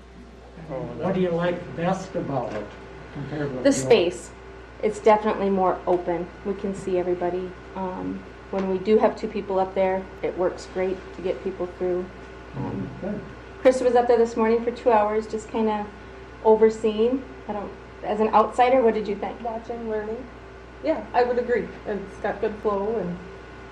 And Good Krista, interaction. your office is going to be located exactly where and over there then? In the back corner, Back corner. right? Yeah. Southwest corner. Where the window was. Where the window, yeah. There you go. She gets to tell people. I've had a couple people scare me already. Pop right up in the window. Well, then you're where the police dispatcher used to Used to. sit. All right. Go ahead and tell a little bit about yourself. That, wow. So I live in Cottonwood with my husband, Kelvin, and we have 3 kids. Our oldest is 24, so she's kind of out on her own right now. And then we have a 14-year-old and a 12-year-old, so they're in 7th and 8th grade. Keep us busy with sports and running around. So we've been in the area for about 5.5 years now. We relocated from the St. Cloud area. So, any questions? Are you back home now, or you just moved? Just moved. So my husband's family grew up by Granite. So we do have a few family members down this way, but my husband and I both grew up in the St. Cloud area. Yep. Well, we're glad to have you. Thanks. I'm excited to be here. Thank you. Thank you.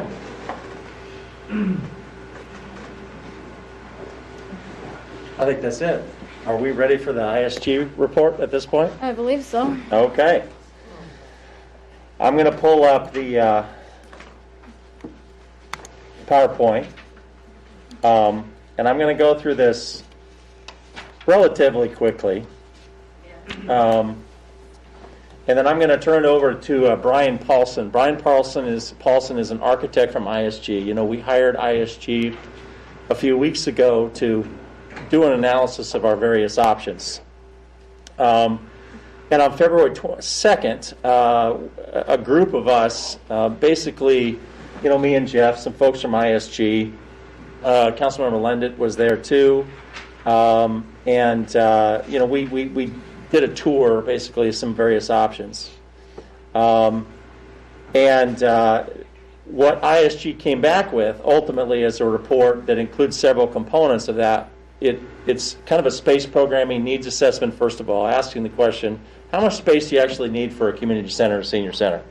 That was one of the big questions that people had a lot of discussion about.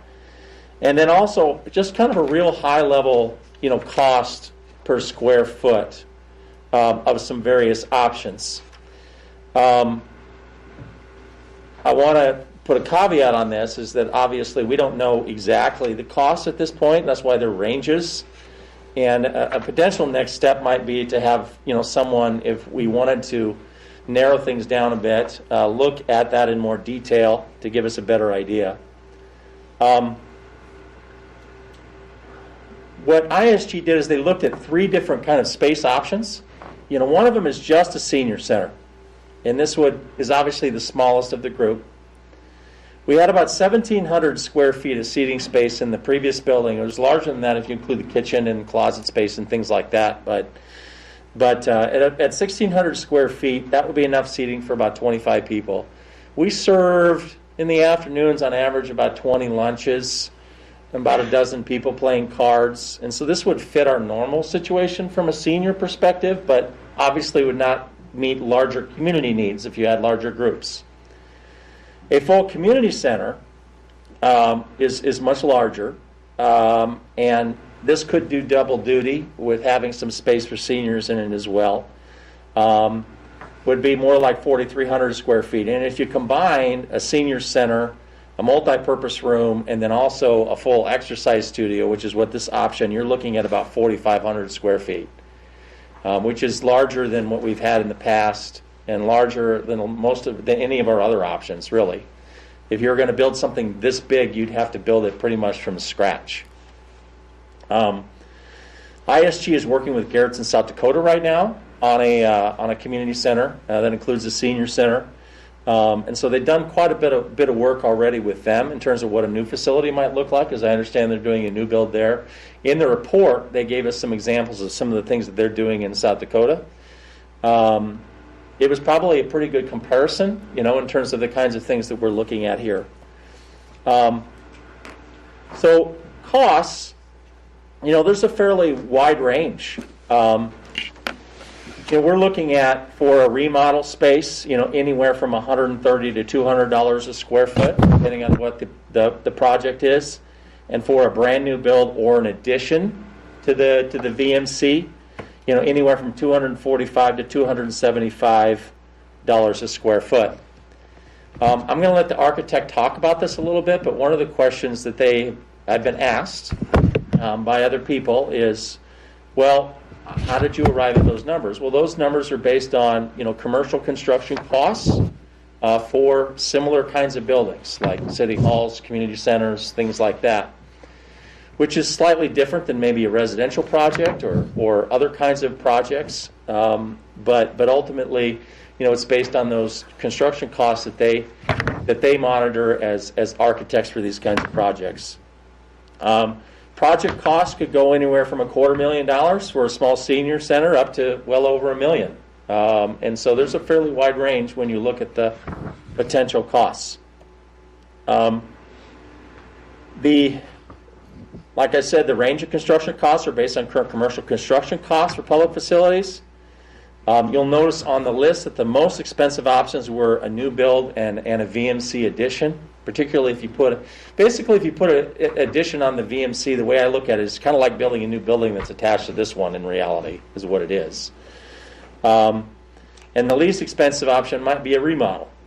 And I'm going to turn it over to ISG in a second because they have some recommendations. And then there's a community committee that met last week that has some recommendations as well. But I'm going to have ISG talk about their recommendations before I go to what the committee said. And we have at least one member from the committee here and other people, and if they would like to talk about it too, I suppose we could also ask them. But ultimately, they had 3 recommendations. One is to conduct a more intensive investigation into a preferred list of locations. That would include an analysis of the existing building and other mechanical, electrical, and plumbing system conditions, and get a better estimate on what would actually need to be done. they're doing this in Garrettson right now, but host a series of community engagement open houses for residents and business owners so they can kind of get a feel for what people in the community want, in this kinds of facility, and get that input before, we start a design process. And so that's kind of the way that it's done today. You don't just build a building. You talk to people first and listen to what they have to say, and then try to design that around the community needs. And then help us with identifying some potential funding options for the project. We have some ideas internally with the staff as well. We're not prepared to talk about how we would pay for that tonight. Our suggestion ultimately is that we schedule a future, work session with the city council to explore these things in more detail than we can tonight. Tonight is really just about kind of giving you information about the report and what the community has to say. And so with that, I'm going to turn it over to Brian Paulson from ISG. And if I can get the right screen up. And Brian, can you unmute yourself? Or do you need me to do that for you? I think I'm unmuted. I can hear you, Brian. Can you hear me? Yep, we can hear you. Okay, very good. Okay, good. Well, good evening, everybody. Quick introduction, my name is Brian Paulson. I'm a senior architect.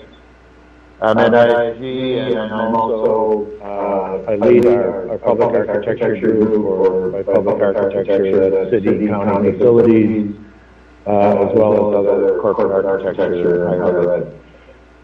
So, just first of all, I want to thank you for inviting me to be here tonight, even though I'm not there in person. I'm there, I'm listening and hearing you virtually, so hopefully this will all go smooth. I'm sure your biggest question might be, holy, what we might have anticipated. So I thought I would probably focus on the cost right now, just to give you a little bit of our rationale, and then also some comparisons of some other communities that are going through the same building process with some variety of community centers or city hall type structures. So, and I believe you have either the slides in front of you that Eric put together of the cost ranges. And let me give you a little bit of background on how we derive at some of these costs and the rationale behind that. And I think Eric did a pretty good job of summarizing that range of costs. And first of all, the range of costs is strictly that. We did not get into a very deep dive to the building systems themselves. It was a visual inspection based upon our Google surveys of the sites that we looked at, specifically renovation options that were included in the report. So we're historically seeing renovation costs somewhere in the 110 to 150 range, and then we add costs on top of that, such as architect and engineering fees and other permitting costs. They tend to, bounce up in that 130 range up to the 175. So that's the range that we used for several of the remodeling. And we went into it with the assumption at this time that we have to replace the electrical services, we have to replace the heating and ventilating and air conditioning systems. We have to replace or upgrade the plumbing, specifically the ADA accessibility. And we looked at the also provide you a building that has a lifespan that might be more than a 25-year lifespan. As we look at public buildings, we like to think of designing buildings that are 50-year buildings and not, a short lifespan of 20 years, 25 years. So those are the kind of the lens that we look at all of these projects renovations and or additions. Also, with the building type that we're talking about here, a public building and the type of occupancies that are going to be in the building, which in our architectural world or building code world are A occupancies or assembly occupancies, which kicks us over into certain types of construction that may be prohibited depending on which options you go with the size of the building. So we, at this point in time, have assumed we're going to be adding fire protection, not necessarily in renovations, but it may require it because of the change of use, but new sprinklers in new builds and possibly in addition, depending on what building types are being added on to. So it's kind of a wild range right now of cost, and I'm sure you're like, holy cow, that's expensive. And it is at this point in time. So those are the lenses that we look at when we put our estimates together. And these costs are including AEPs and other soft costs. I can give you some comparisons right now on some projects that are going on in South Dakota. Britain, South Dakota is just completed or is under construction a new community center and event, City Hall Community Center. And the construction cost is about $150 square foot. And then if you add on all the other soft costs I talked about, it came out to about $225 a square foot. And that building is a new building, but it's a pre-engineered metal building with a metal skin, like a pre-engineered metal building, agriculture style building would have. What we were anticipating on your building might be one of brick or some sort of masonry on the outside to give you a better longevity to try to meet up with that 50-year kind of lifespan of a building. So that's why our numbers jumped up a little bit compared to what Britain, South Dakota is doing. So that's kind of our lens of how we look at our costs at this particular time, and that's why Eric talked about the next steps would be if it's possible to shortlist this down to 2 or 3 or 3 or 4, whatever it might be. We could actually do a little deeper dive into the buildings, take a look at their systems in the buildings, to see if there's any longevity or lifespan left in the systems, and also do they meet the current code required for ventilation that one has to meet with this type of use or occupancy.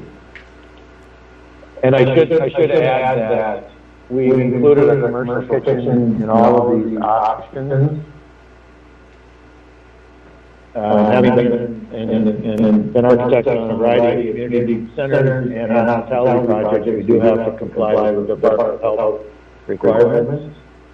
And that kind of kicks us into another upgrade in makeup air requirements in the kitchen and certain types of finishes and equipment that have to meet the requirements of the Minnesota Department of Health. So that's an added expense to your project that may not be reflected in some of those other projects that I had referenced earlier. So that's really how we got to our cost. And I strongly encourage the short list of sites so that we could do a little deeper check into the systems and the actual integrity of the building, if they're renovations or additions, to see how it might affect the cost per square foot.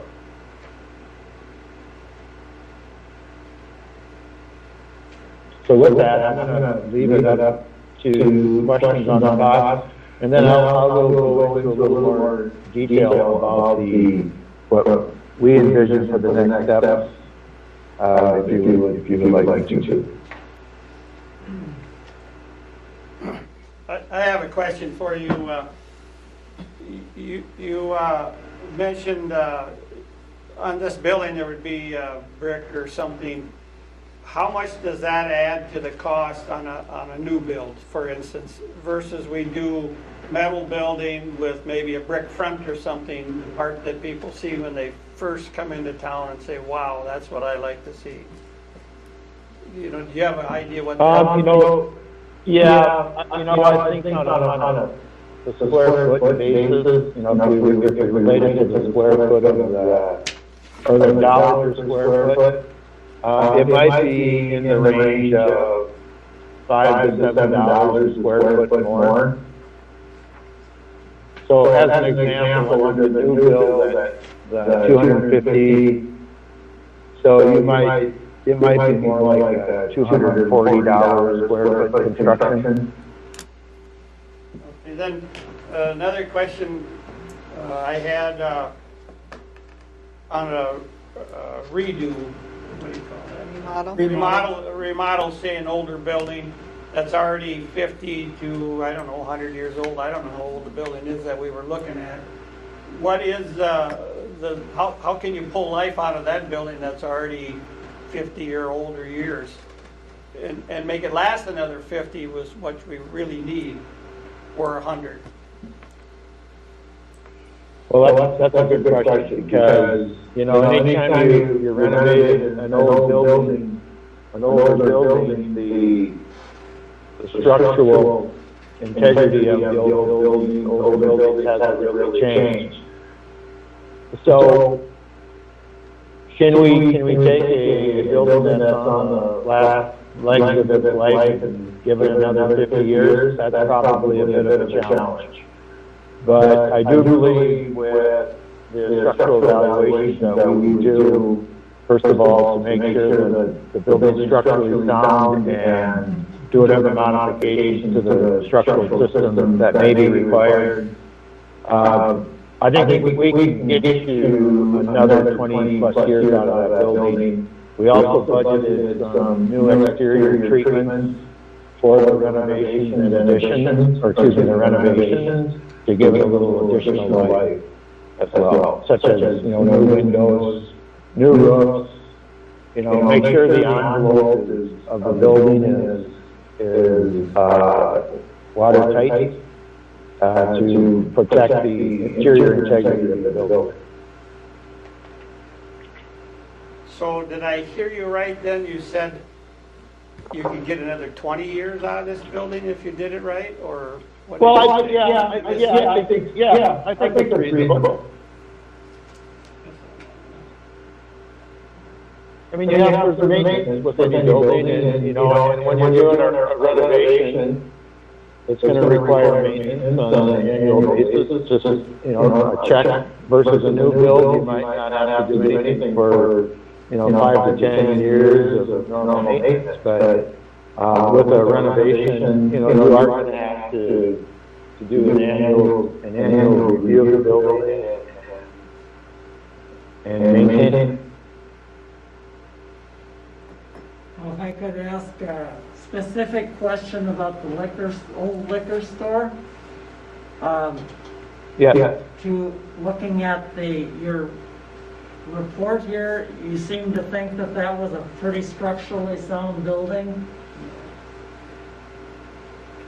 It had, there's one of the walls, if I recall, there was some concern with the west wall maybe, had some concern about structural integrity that we wanted to dive into a little bit deeper, but generally we thought that the building was pretty decent shape.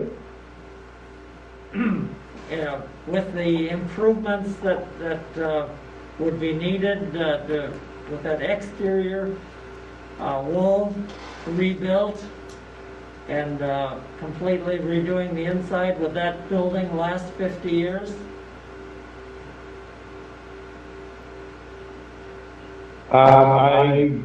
can't guarantee 50, but I think if the bones are good and the structural system is intact and we can fix the wall, I think we can get you pretty close. But I'm not going to guarantee it'll last 50 years.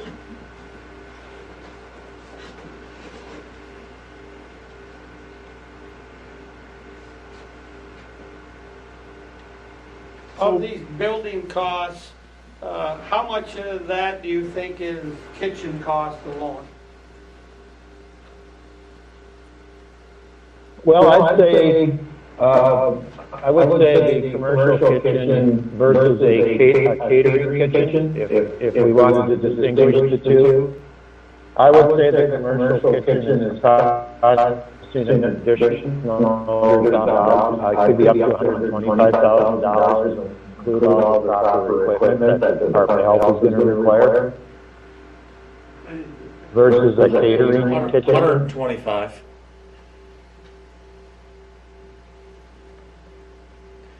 Brian, can you explain the difference between a catering kitchen and a commercial kitchen? Sure. Okay, so the big difference is going to be when you have a catering kitchen. First of all, you're normally going to have some sort of a cooking service in there. It's either going to be a griddle or something in there. Ovens, griddles, stoves. They require a hood over the top of them that then pulls the fumes and the air off that surface and vents it out either the side of the building or on the roof. So that hood requires a insert that pulls out of the room and sucking it out of the room. Well, you have to have an auxiliary mechanical system besides your normal heating and cooling system that provides makeup air into the room to compensate for the air getting sucked out through this hood. So you're paying for this hood, you're paying for an auxiliary mechanical system that provides makeup air into the room. So you have a cost of the mechanical system besides just heating and cooling. You have a cost of a hood. The hood typically has some kind of a fire protection system, like an ANSEL system. The equipment is, in order to meet the Department of Health requirements, cannot be any sort of residential cooktops or anything like that. It's got to be all stainless steel equipment. NSF approved equipment, NSF approved refrigerators, freezers, dishwashers. You're going to require hand sinks. You're going to require a 3-compartment sink and some dishwashing equipment. So you can see how the cost can really start to escalate. It also requires cleanable floors. And if you've been in some commercial kitchens, or maybe had a lot of times the floor is an epoxy floor or a quarry tile floor, ceilings have to be washable or cleanable, so do the walls. So that's really the commercial kitchen. And also the dishwashing area, or scullery as they're called, technically should be separated from the food preparation area so that you're not contaminating the food prep area with dirty dishes, so they want separation. In a catering kitchen, you're required to have the same finishes, so you're required to have an epoxy floor, or quarry tile floor, cleanable ceiling, cleanable walls, but, and refrigerators that are NSF approved, but you don't have the cost of the hood. You don't have the cost of the makeup air. You don't have the cost of the griddle or stovetop or ovens and things like that. You typically provide more countertop area and power to plug in warmers and all those sorts of things that you need if you're going to have a caterer come in and cater a meal or set up a meal. So that's really the big difference. They tend to be, you don't need a dishwasher area. You can get by with a 3-compartment sink, which is still going to be required, still going to need a hand sink, but your dishwashing would be taken off-site, or if you are going to do dishwashing, then you may need to think about a small little dishwasher. But the catering kitchens we've done, the caterers tend to take everything off-site and wash it in their own facility. Big difference. So Brian, question here on the liquor store. We're looking at roughly 350, 500,000. Eric, was that about right? On For the liquor store? Yeah. I think you're looking at a minimum of 500,000. It could be 650. Okay, so with that in mind, Brian, when we start digging into this building, or in other words, getting down to the nitty gritty, we're going to be coming up with more money here yet, aren't we? You're going to be spending more money? Yes. I mean, this is, I don't know. are we going to run into other complications, the basement, all these other things? At this point in time, I would say, unless there's something, we weren't anticipating using the basement as a part of the project, other than maybe some storage. So, if there's issues with the basement, other than if we have to structurally repair the floor, that would be covered. Other than that, I think, these numbers should cover some floor structure repair, and the wall repair and whatever for the roof. But we didn't address the basics yet.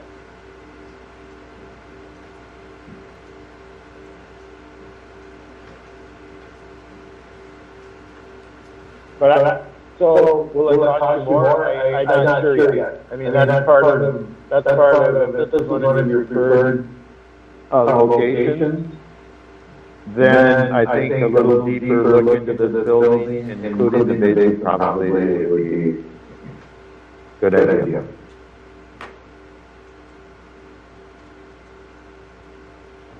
So with that in mind, we can't really weigh this thing as of yet.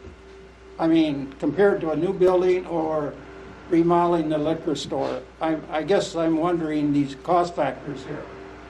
I keep thinking of a new building compared to remodeling a older building.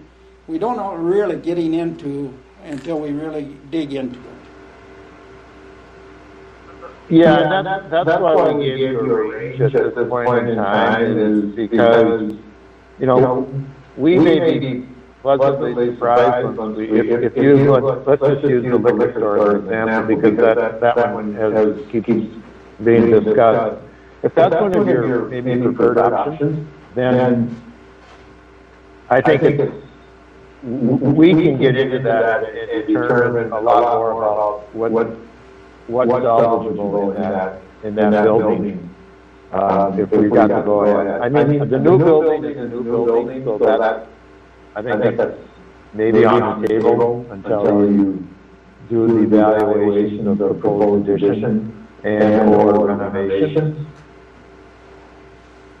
Well, a new building is quite clear. You know what you're getting. We don't know what we're getting in this liquor store.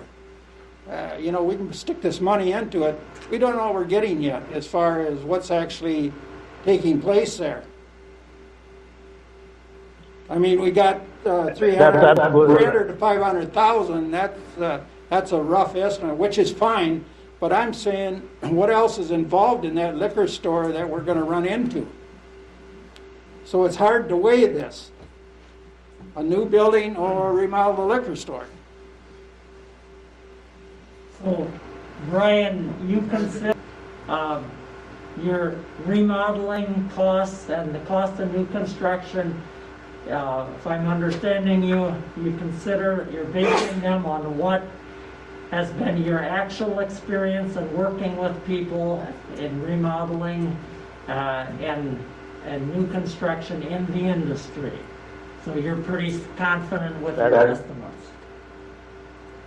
Yeah, I am. I'm very confident in the ranges of costs. No, the only thing that's in question then is possibly another 20 years out of the old building and another 50 years out of a new one.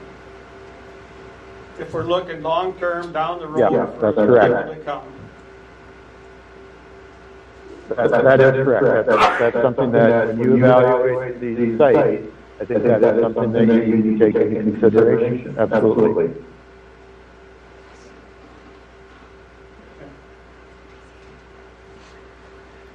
So I think what we probably need to do is narrow it down so they can give us a better idea, correct?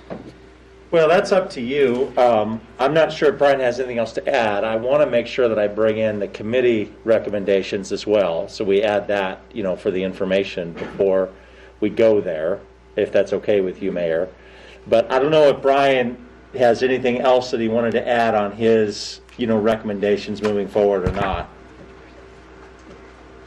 No, I really don't. As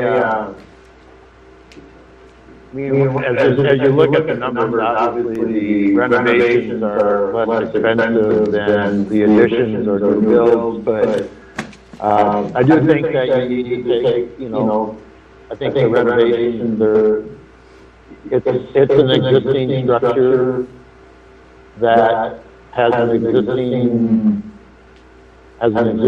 structural system. It has an existing exterior envelope construction. We can do the best we can to repair it, shore it up. But I think you'll never get the life out of that you might on a new building. Okay. Do you want me to run over the committee recommendations at this point? All right. Let me pull that up. All right.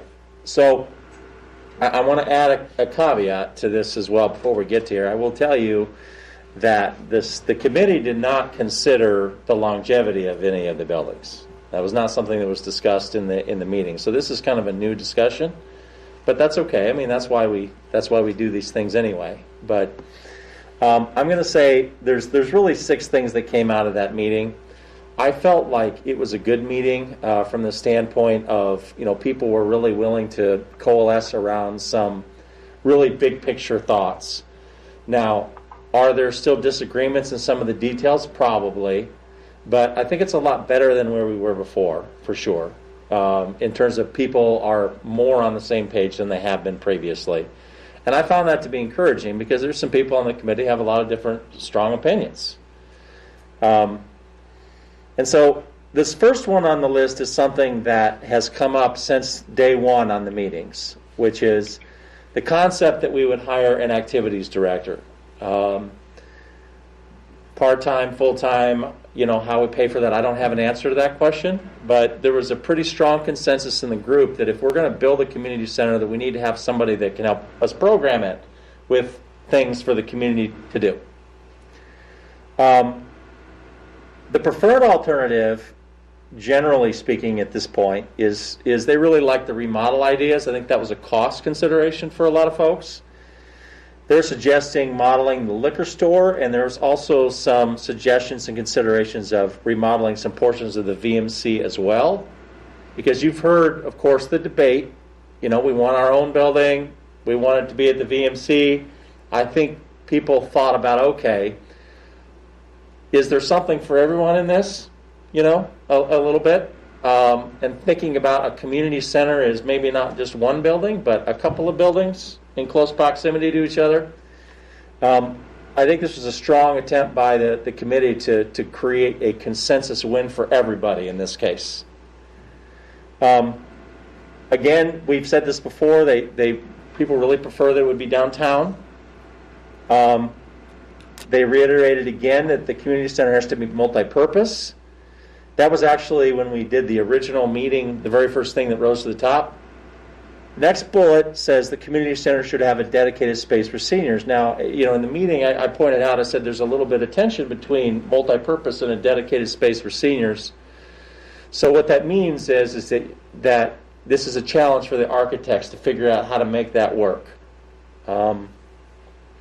And the last thing is that there ought to be continued community involvement as the plan is refined. In other words, people want to make sure that they have their say in this. They don't see that this last discussion is at the end of it.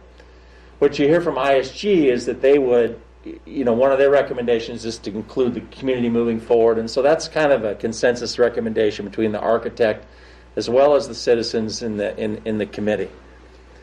And so with that, I know there's a few people in the committee in the room. Did I represent that fairly, probably, in terms of how people... I think, yeah, you did a good job summarizing the meeting. Okay. With that, you wanted to go down to narrowing it down conceptually is where you wanted to go to next. We can certainly do that, Mayor, if people are ready to start thinking about narrowing some things down. My suggestion for sure is that we schedule a study session, not a formal council meeting, but we can have a little more informal discussion about some of these things. Also talk about the temporary location at the Eagles, which I'm going to give you a report on here in a second, but there's some decisions there that need to be made. And you may not be ready to make all of those decisions tonight either. And so with that, I'll open it up to any other questions you might have of the staff or anybody, and listen to your comments as well. I think as a mayor council, I think what you said, Eric, is we need to sit down as a council mayor here and just hash this thing out and look in the long term, not the short term of this thing. Just look in the long terms of this project. But I think, to try and do it at a council meeting is just, we got to come up with different things here. That's where I think a study session would be very appropriate. I think those were very successful that we did last year. And I just think that's what we want to continue to do when it's projects like this. Because it's very difficult to really have a discussion at a council meeting. And then at a study session, those are open to the public. So the public feels like they are involved. It's their choice to come and be involved, but they have the opportunity. Where even at a council meeting, we can get into a discussion, but they really can't get into it as much. I mean, even at a close or a study session, I think we have to call on them to speak. But I think it's a lot more lax atmosphere. Yeah, I mean, it's a more informal atmosphere. It's not a formal meeting with motions and all of this, other stuff. And I think that it does help create more, conversation. Yes, I would agree. Maybe this isn't the time, but I'm going to take the time, Mayor, if it's okay with you. You can stop me if you think it's inappropriate. 3 minutes. I'll do it in 3 minutes. I want to take this opportunity to try to put some things to rest that we as a community, including us council people, need to work together on this. And at the last council meeting, I think people obviously got very emotional and stuff like that. And emotion has to be used at the appropriate time and place. And I'm not sure where the misunderstanding came from, and I don't know where to look to talk to people, where the misunderstanding came from that we sold the senior center, the multi-purpose center, out from under the seniors. We did not do that. We had meetings, we had public hearings, we had multiple people come down to the public hearing. We had them sitting in the gym, and Jeff would usher them in here so that they would have an opportunity to talk to us and everything. And we had to do that before we sold the building. It's required that we have a public hearing. So I'm not sure where the whole talk is that we sold it out from underneath the seniors. We did not do that. We never intended to do that. I hate this mask. And so I just need to clarify that. And I also want people to realize Jeff and Eric did things from the direction of the council. They did not act on their own, and they should not be scapegoats. They should not be thrown under the train or under the bus any more than the rest of us council members should be. I'm very disappointed in how people think we did this underhanded, they did something underhanded. We did not do that. We had the appropriate meetings, we had the appropriate opportunities, the people to talk. I think we listened. You know, when we talked about the second floor and people came down here and voiced their concern about that, at that very meeting, we said, yeah, we need to take that off the table. We don't want to move them up to the second floor. So I really, whatever the misunderstandings are, what I want this community to do right now is to start acting like a community together. We as a council have always said we are going to take care of our seniors. We have not given anybody any reason to think we are not going to take care of the seniors. Right now, the Eagle Sling is a temporary thing because we want somewhere temporary, because at the meetings, seniors said that they would be willing to wait a year or whatever to get another location and everything. And that's what we're doing. We're following what we promised we were going to do. And I'm not sure where the misunderstandings are coming from, but we have to clear up these misunderstandings. We also have to understand a temporary location is exactly that. It's temporary. We're not going to maybe have 100% of what everybody wants or what we had.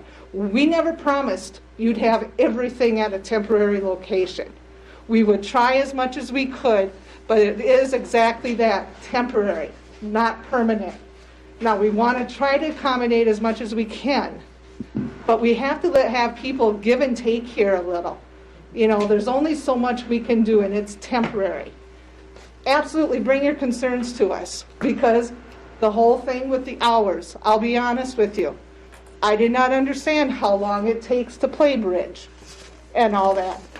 And those are legitimate things to bring to us, but I don't know where it went from bringing concerns to us to throwing us under the bus.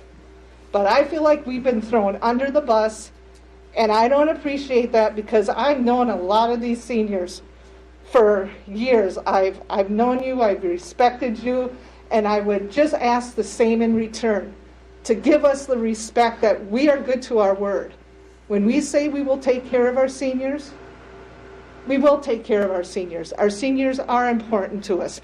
And someday I plan on being a senior living in this town, unless I'm run out after this speech. But otherwise, I do plan on being a senior here.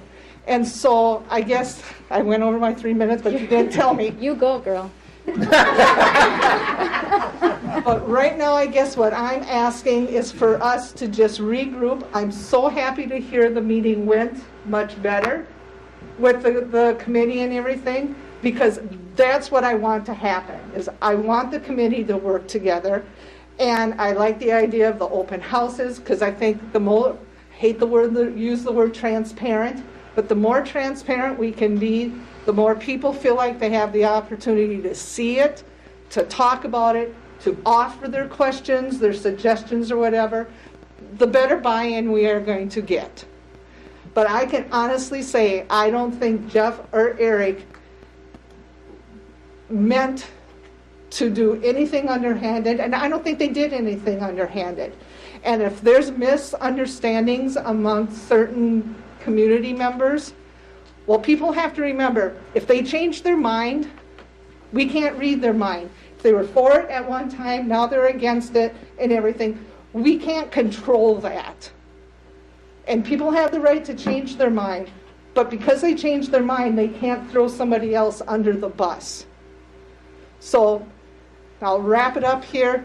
We need to start acting as a community, because you know what? The last thing we need is to divide this community again over something positive. Getting a business in town and getting a new or remodeled senior center that will still offer the services and hopefully offer expanded than what we've had down there.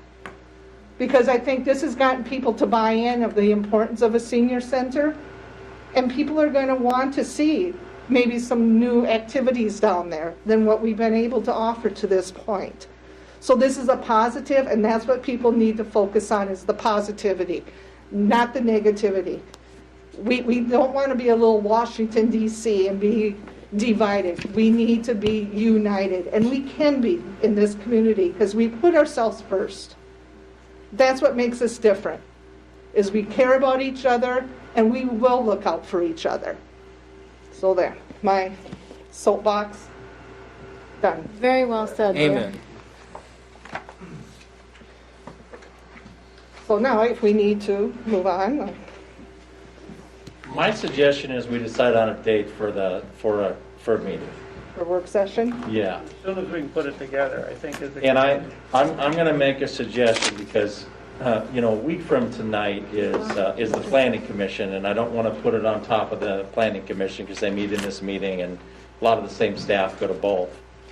But we could schedule a special meeting anytime next week, Tuesday, Wednesday, Thursday.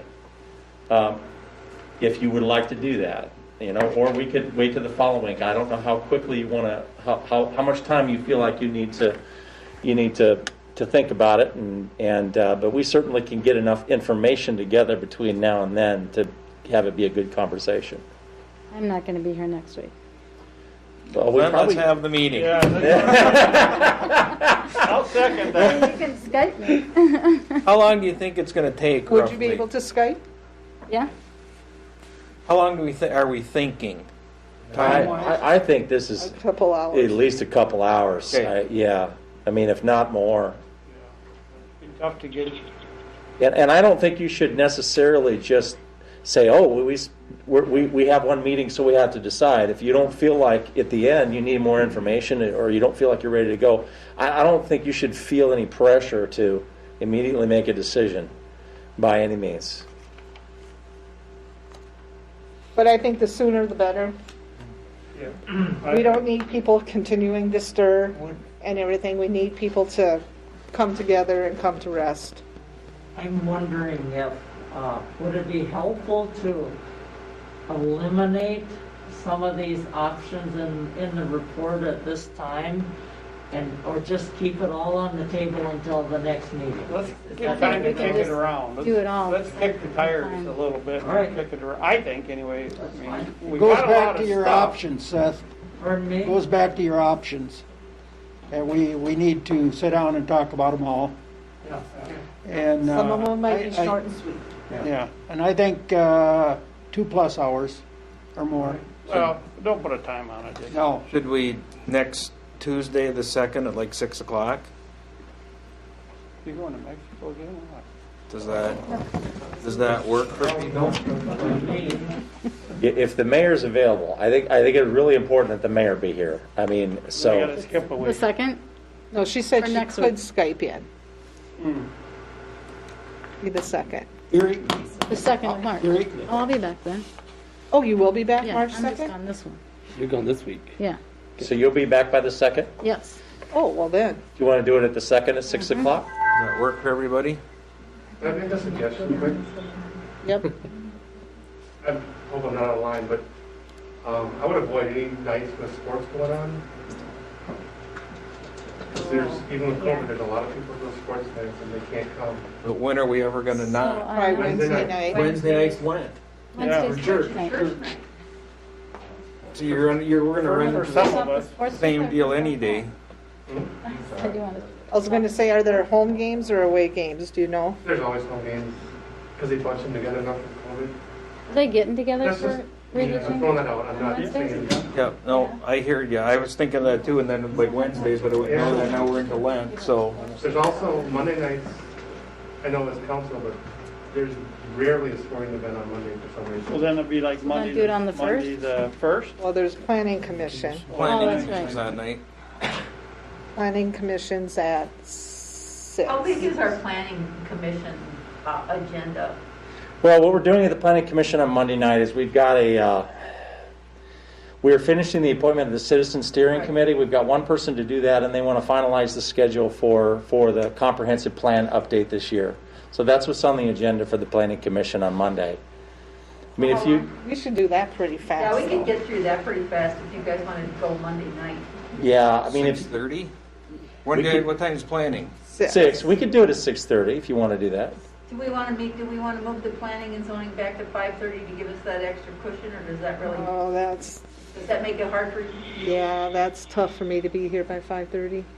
Okay, Well, it'd be one of those, we could set ours at 6:30, and if you guys aren't done, we can just hang out in our cars for a bit until you come out and we'll wave us put the in. gap.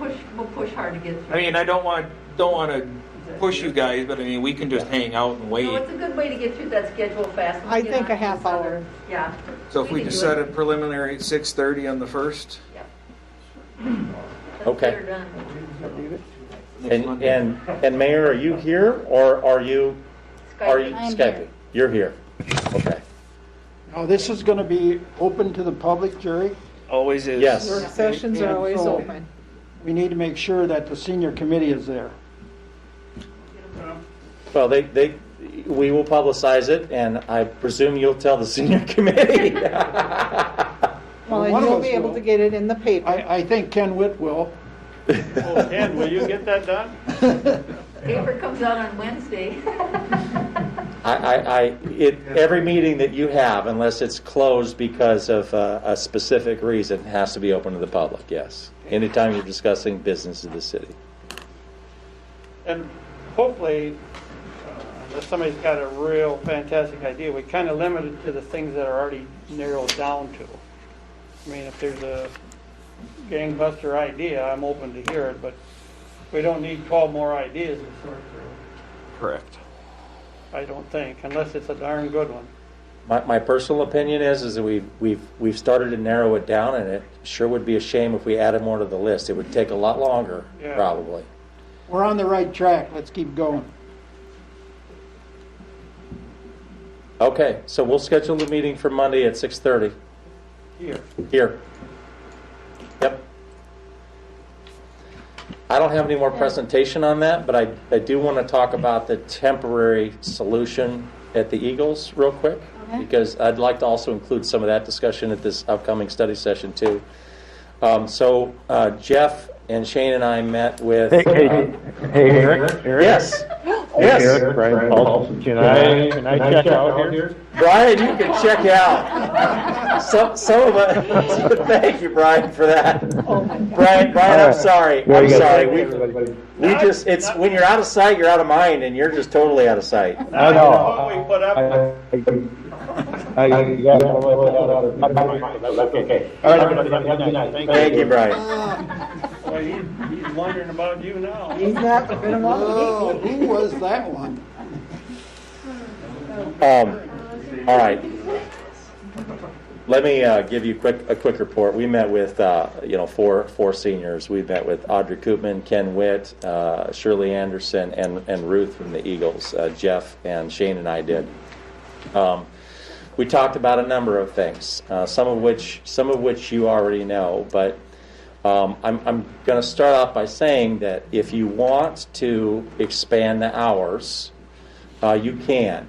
But it's going to require us having to hire some people. The Eagles won't allow people to be by themselves, and that makes sense. It's not our building. And ultimately, we only have one person, that we would hire back for sure is Linda, and she wouldn't work more than 15 or 20 hours a week anyway. It doesn't want to work more than 15 or 20 hours a week anyway. And so we will be talking about expanded hours. And so I want to walk through that a little bit. So the request of the senior group is that the facility would be open between 11:30 and 4:30. And so that would be 5 hours a day, so 25 hours a week. That would necessitate hiring an additional person because Linda can't accommodate that. And we have talked to LSS, and they will provide a catered meal in bulk.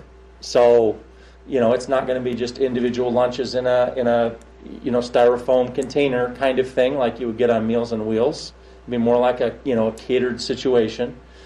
We don't know what the cost of that is yet, but we would charge the normal fees that we had been charging in the past for the meals and things like that. And so we'd essentially the city would contract with LSS. They would bring in the meals. We'd collect the money from the seniors for lunch like LSS would have normally, and then we'll pay LSS is what it amounts to. So we'd have to hire an additional person for that. The other request is for weekends on Saturday, about 5 hours on a Saturday.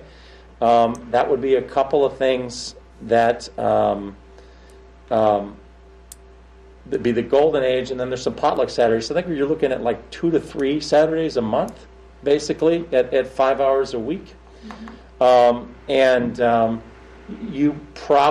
might have to hire a third person, but depending on how much the second person could work. That's actually my biggest concern about this whole thing, is not so much that we can't do the hours. We can, or that we can afford it, because, at the end of the day, we probably can. I think there's some ways that we can figure out how to afford it, but I'm more concerned of just being able to hire somebody that's willing to work a few hours in the middle of the day, on a weekday. It might be one of those things where the easiest thing would be to hire a senior who's already going to be there anyway. But that's something we have to talk about. So you have to kind of decide, do we want to hire some people to expand those hours, and how far do you go? Do you include the full day, or do you include the full day and weekends? That's something that you'll have to decide next week. I want to say something, and I mean this sincerely. I really appreciate the folks that we met with. You had talked, council member, about compromise, and I think that people have seen that and realized, and Ken in particular said, we realize we're not going to be able to get everything here, and I appreciate meeting us kind of halfway on this. I really, really do, because it's hard. We want to accommodate everybody's needs, and I appreciate it when people say, you know what, we're going to try to work with you, and we know that we can't get everything, but we're going to do the best. We're all going to do the best we can to figure this out. And so, breakfast is the kind of thing we used to do in the past, and they were very clear, we're just not going to do the breakfast anymore at this temporary location. Not that we couldn't do it in the future, but at a temporary location, no pancake breakfast. And so, folks are definitely willing to meet in the middle, and I really appreciate that a lot, actually. It's really helpful. So we'll bring in, desserts in the afternoon, and water for people, and we'll make coffee with good water in our coffee pots and all the things that we normally have. And so we'll make it as close of an experience as you can possibly get that they had at the Multipurpose Center. We have all of those things. They weren't left at the Plaid Moose. The Plaid Moose was cleaned out, and everything is sitting at the liquor store, which is actually kind of ironic. Actually, I think that's pretty funny. But whatever, if people have things that they specifically want us to bring over, and the Eagles are okay with that, then we will do that too. And so, those are the considerations at this point. And I want to make sure we put that on the agenda for the next meeting too, so you can think about how to do that. And I will provide some information about how we can pay for it if you wish to expand the hours. You said the 5 hours on Saturdays, that would be like 2 to 3 times a month, or how often? 2 to 3 times a month. I've got the Golden Age a couple of times a month, and then they do some potluck Saturdays that is outside of that, but I don't think those are as frequent. Is there any way, without causing hardship, that we could cut, say, the Golden Age down to one Saturday and then one potluck, so we aren't disturbing the Eagles quite as much? That's a consideration. And I don't know if we are disturbing them. No, you're not. Okay. The Eagles are okay with whatever we do, as long as we stay away from the evenings. Now, and they're okay with us bringing in food too. That's cool too.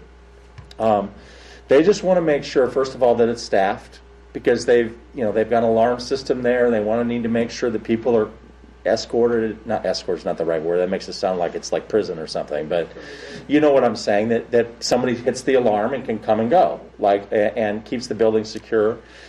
And so really the consideration of how many you can do is about, can you hire somebody to do that, and how much do you want to pay them, and because it really is going to take another staff person or two outside in addition to Linda if you want to do it. Do we know which days Linda wants to work? She... Friday. Huh? Tuesday through Friday she prefers, because that's where she was at before. Okay. But just 4 hours? Yeah, she was... Yeah. One of the things you're going to have to think of is eventually when LSS does Can you come up here, Jeff, if you're going to... When LSS does eventually start to do their meals again, you're going to be looking at starting that at 11. So instead of going from 12:30 to 4:30, you're going to be going from 11 to 4:30. And then you got to add the 3 Saturdays at 5 hours apiece a month.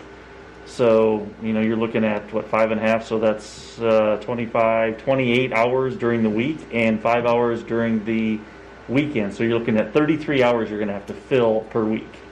And that's almost a full-time, actually technically 32 hours is a full-time position. So, that's why we're saying you're talking about Linda plus 1 to 2 other people, depending on how many hours you want to expand it to. So, again, you don't have to decide that right now, but that's kind of what you're looking at. So, Eric, I was going to say, where are you getting 33 per week? Because it's You're right. just Saturday. 11 to 4:30 is 5.5 a day. So that's 27.5 plus 5 is 32.5. Who used to do it on Mondays when Linda didn't do it? That's a good question. I'm not entirely sure of that. Except I'm going to say this generally. Carla was there. She was an employee of ours, but part of the time she was working for LSS and part of the time she was working for us. But what had happened in the multipurpose center before is that we were a little loosey-goosey about having a staff member there all the time. So in reality, we had folks that were there without, a staff member. And this being the Eagles, it's a little bit different situation because it's not our building. And, we have some liability considerations. Not so much from the seniors, but, when people know things are open and, they can come and go and you just don't, it's not a risk that you want to take. In the long run, we're going to have that discussion in a community center. It's one of the reasons why Jeff and I are going to tell you that we think it makes sense to include some offices potentially in a community center, like if you had an activities director, for example, or Jeff, perhaps, or the chamber. So it's just a consideration. I'm just putting a bug in your ear about that for the future, because it helps with the staffing issue. Because if there's somebody in the building at the same time, it's not like you have to have somebody that's on top of people all the time, but at least if you have somebody that's there between 8 and 5, that helps that staffing issue too. So Eric, on Saturdays, would it be possible, you kind of touched on a little bit, to have someone from whatever they're called, Golden Age or anything, be a staffer? We would have to hire somebody. They would have to go through our normal hiring process, and we would pay them like we would, anybody else. But, from my standpoint, if you had a senior that wanted the job, that would be someone we could hire. Yeah. Must be there at the same time. Yeah. Right. And that's the easiest solution to it, because you don't have too many people that will be like, yeah, I'll work 10 hours in the middle of the day, 2 weekends a month. Not many people can fit that schedule into their, what they're doing. So it limits us a little bit. That might be a solution. Yes. Would this be a good place for the paper to come up and say, we're looking for someone to step forward? Well, I think we need to have knock down what hours. I need that direction first, and so I would suggest we talk about it at the study session in a week, and then we can advertise for the position. Sure. And you'll have the job description for the next meeting. Yeah, it's basically what Linda's job description is, but yes. Yep. Works for me. Okay. So that's all I have in terms of presentation. The governor still hasn't changed any rules, correct? No, the governor hasn't changed any rules. I think there's some hope that some of those things start to lift, but I haven't heard anything specifically from Waltz. That's an interesting one, because I just heard with the new strain or whatever, Jerry should know, with the new strain coming, they're talking a big uptick in April with sickness. Depends on if you choose who you choose to listen to on TV. I choose not to listen to anybody. I think it all should go away. I don't. We can't control it. No. Okay. Move on like it ain't. Okay. That's what Dave said. Okay. So you don't need any. I don't need any direction other than what we got with the meeting. We'll schedule the meeting. Are we ready for new business, Mayor? Yes, we are. We have 4 resolutions. Maybe we can get through them quickly. The first one is not related to anything we said tonight, but it is about the Eagles. It's we have to approve their private bottle license, and it's fairly straightforward. Any questions about that? Is this the one that they're only required to pay half then? Because we already. No, this is a different license, Diane. Well, they're all liquor licensed, so that would be up to. Yes, it would be. They just have to pay half because that was the policy you said earlier this year? Yeah.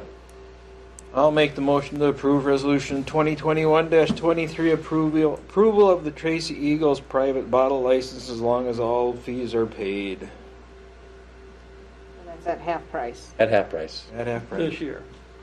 This year. For the state portion of it. Or for the city portion of it. Right. not We still state have to pay the state 100%. Yeah. I'll We have- second it. First and second, any discussion? Roll call, please. Koopman, Yes. Tell, Aye. Van Dyke, Aye. Teagues, Aye. Schmidt, Aye. Jones, Aye. Van Corn. Aye. The next item is approval of Tracy Lane's setup license.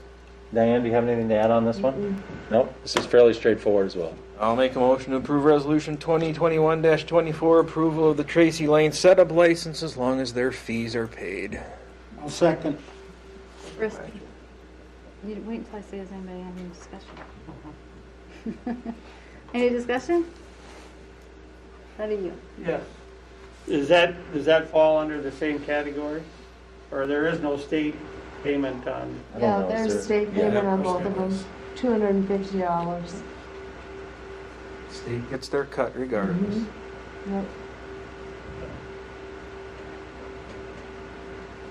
Any further discussion? Roll call, please. Schmidt, Aye. Jones, Aye. Van Dyke, Aye. Tell, Aye. Teagues, Aye. Koopman, Aye. Van Corn. Aye. The next item might involve a little more discussion. This is a policy. We sent this out to you about a week and a half ago, by email, and of course it's in the packet. This is at your direction from 2 weeks ago in terms of a policy for a process for public participation. So this would formalize how everything works, and it is 3 minutes a person with some additional time allowed, with some questions allowed, so that if you want to address the individual, you can certainly do that. It does make clear that if there's any action that needs to be taken, it's going to be referred, for future discussion and action, but no action taken that night. It includes the ability for people to get on the agenda earlier if they wish, and we'll develop a policy or a procedure for that. So either they submit a form, or and that's actually why we had Lexi come here tonight, because even though we hadn't adopted the policy yet, we figured that would be something you'd want us to do anyway. Either a form in the office or an email or something like that would suffice. The only thing that we didn't change, but we added this piece of it because we did a little bit of research and we thought it made more sense in the spirit of what you're trying to accomplish.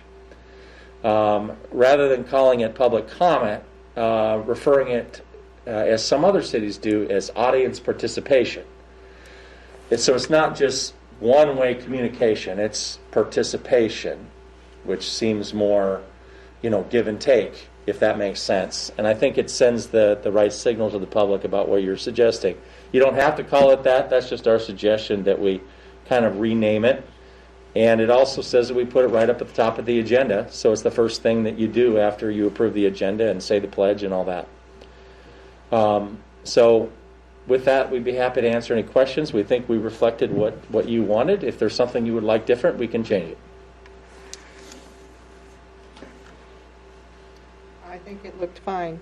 I think it looks fine. I'm still a little hesitant about it, but we have to cut people off 3 minutes, and then if we don't have any questions, they're done. Because I'm not going to sit here until 2 o'clock in the morning, going back and forth and getting into discussion with 15 other people.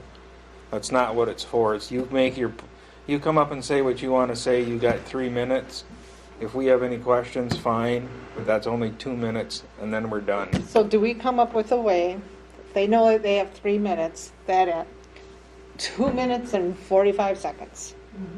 There's a signal so that the speaker knows he should be wrapping it up. It gives the mayor opportunity to get them to wrap it up so she's not sitting there waiting for a void in their talk to say, your 3 minutes is up. We could have cards, if you want, or we could even maybe rig up a timer with that counts down, perhaps. I mean, I think there's a number of ways that we can do it, but yes, we can rig some kind of signal. I just think the person up there would feel more respected Yeah. if they weren't all of a sudden Pam having to say, oh, your 3 minutes is up.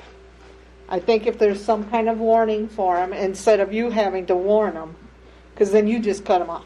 The best thing, honestly, I'm just, I've seen this in other places. If we can figure out how to do it, I'm not an electronics person, but the best thing is to literally have a timer sitting right in front of the mayor that you can see on both sides, like electronic one that counts down. So you can start it, and then the speaker can see it, and you can see it.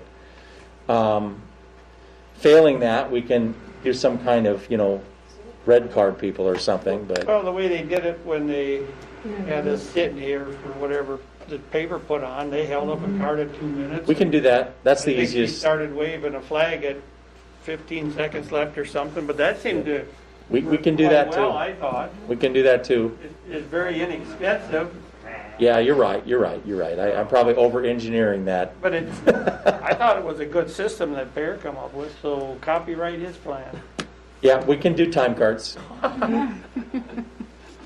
I just think it might be better perceived by the people standing up there and a little easier for the mayor to hold them to that time. That would be good, because then it gives them like a notice that I better start talking a little faster or trying to wrap this up in my last minute. Or The other thing that this is going to do as well is that it will also include kind of a description on the agenda. So it'll say audience participation, and it'll say, you have 3 minutes, what the procedure is, so that everybody can see it and hopefully know what the rules are ahead of time. Yeah. Put a sign on the podium, you have 3 minutes. well, on that form that they fill out that they want to, We could do that too. it'll say that there too, right? Yeah. So they'll know. Yep. That deal still doesn't stop them from talking. No, No, that's why we of have course to warn them. Of course not. I think we also need to communicate that if someone really has a lot of detailed things that they want to inform the council of, that they can hand out something written, a written piece of paper, and then their presentation, they can just summarize what's on their written report. That would be Ideally helpful, ahead too. of time, because then Yes. we would already, otherwise we're going to be trying to read it while they're talking.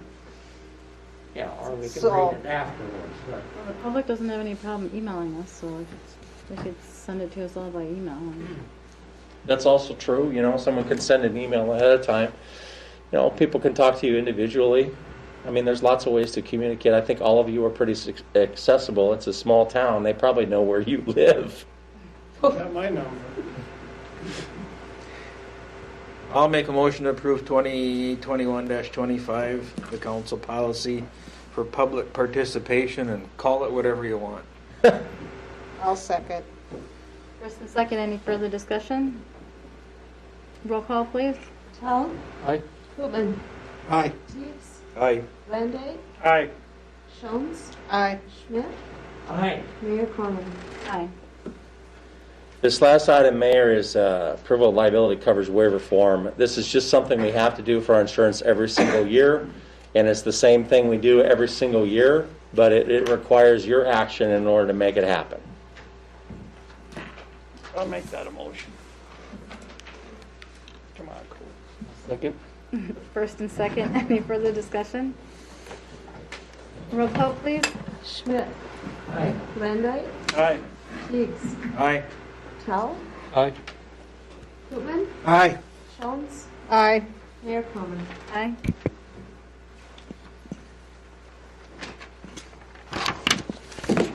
That's it, Mayor. That's all we have. Motion to adjourn. Oh, sorry.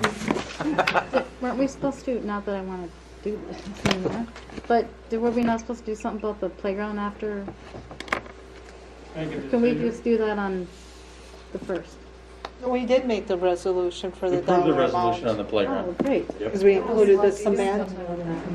It's Lexi's issue. Lexi's issue on the fee waiver. Yeah, that's what we were, I knew we were supposed to be talking about. We need to discuss that more? We can discuss it at the study session. Why don't we do that? Yeah, let's do that. Yeah, we'll just, we can take 10 minutes. Because I wrote down, Eric gets some numbers and names of organizations that have I would just used it in the past. I would just use of like 2018 and 19 and Do we just have see a what motion groups. to adjourn? Yep, they did, and I'll second. All those in favor? Aye. You going up? Are you going up at all?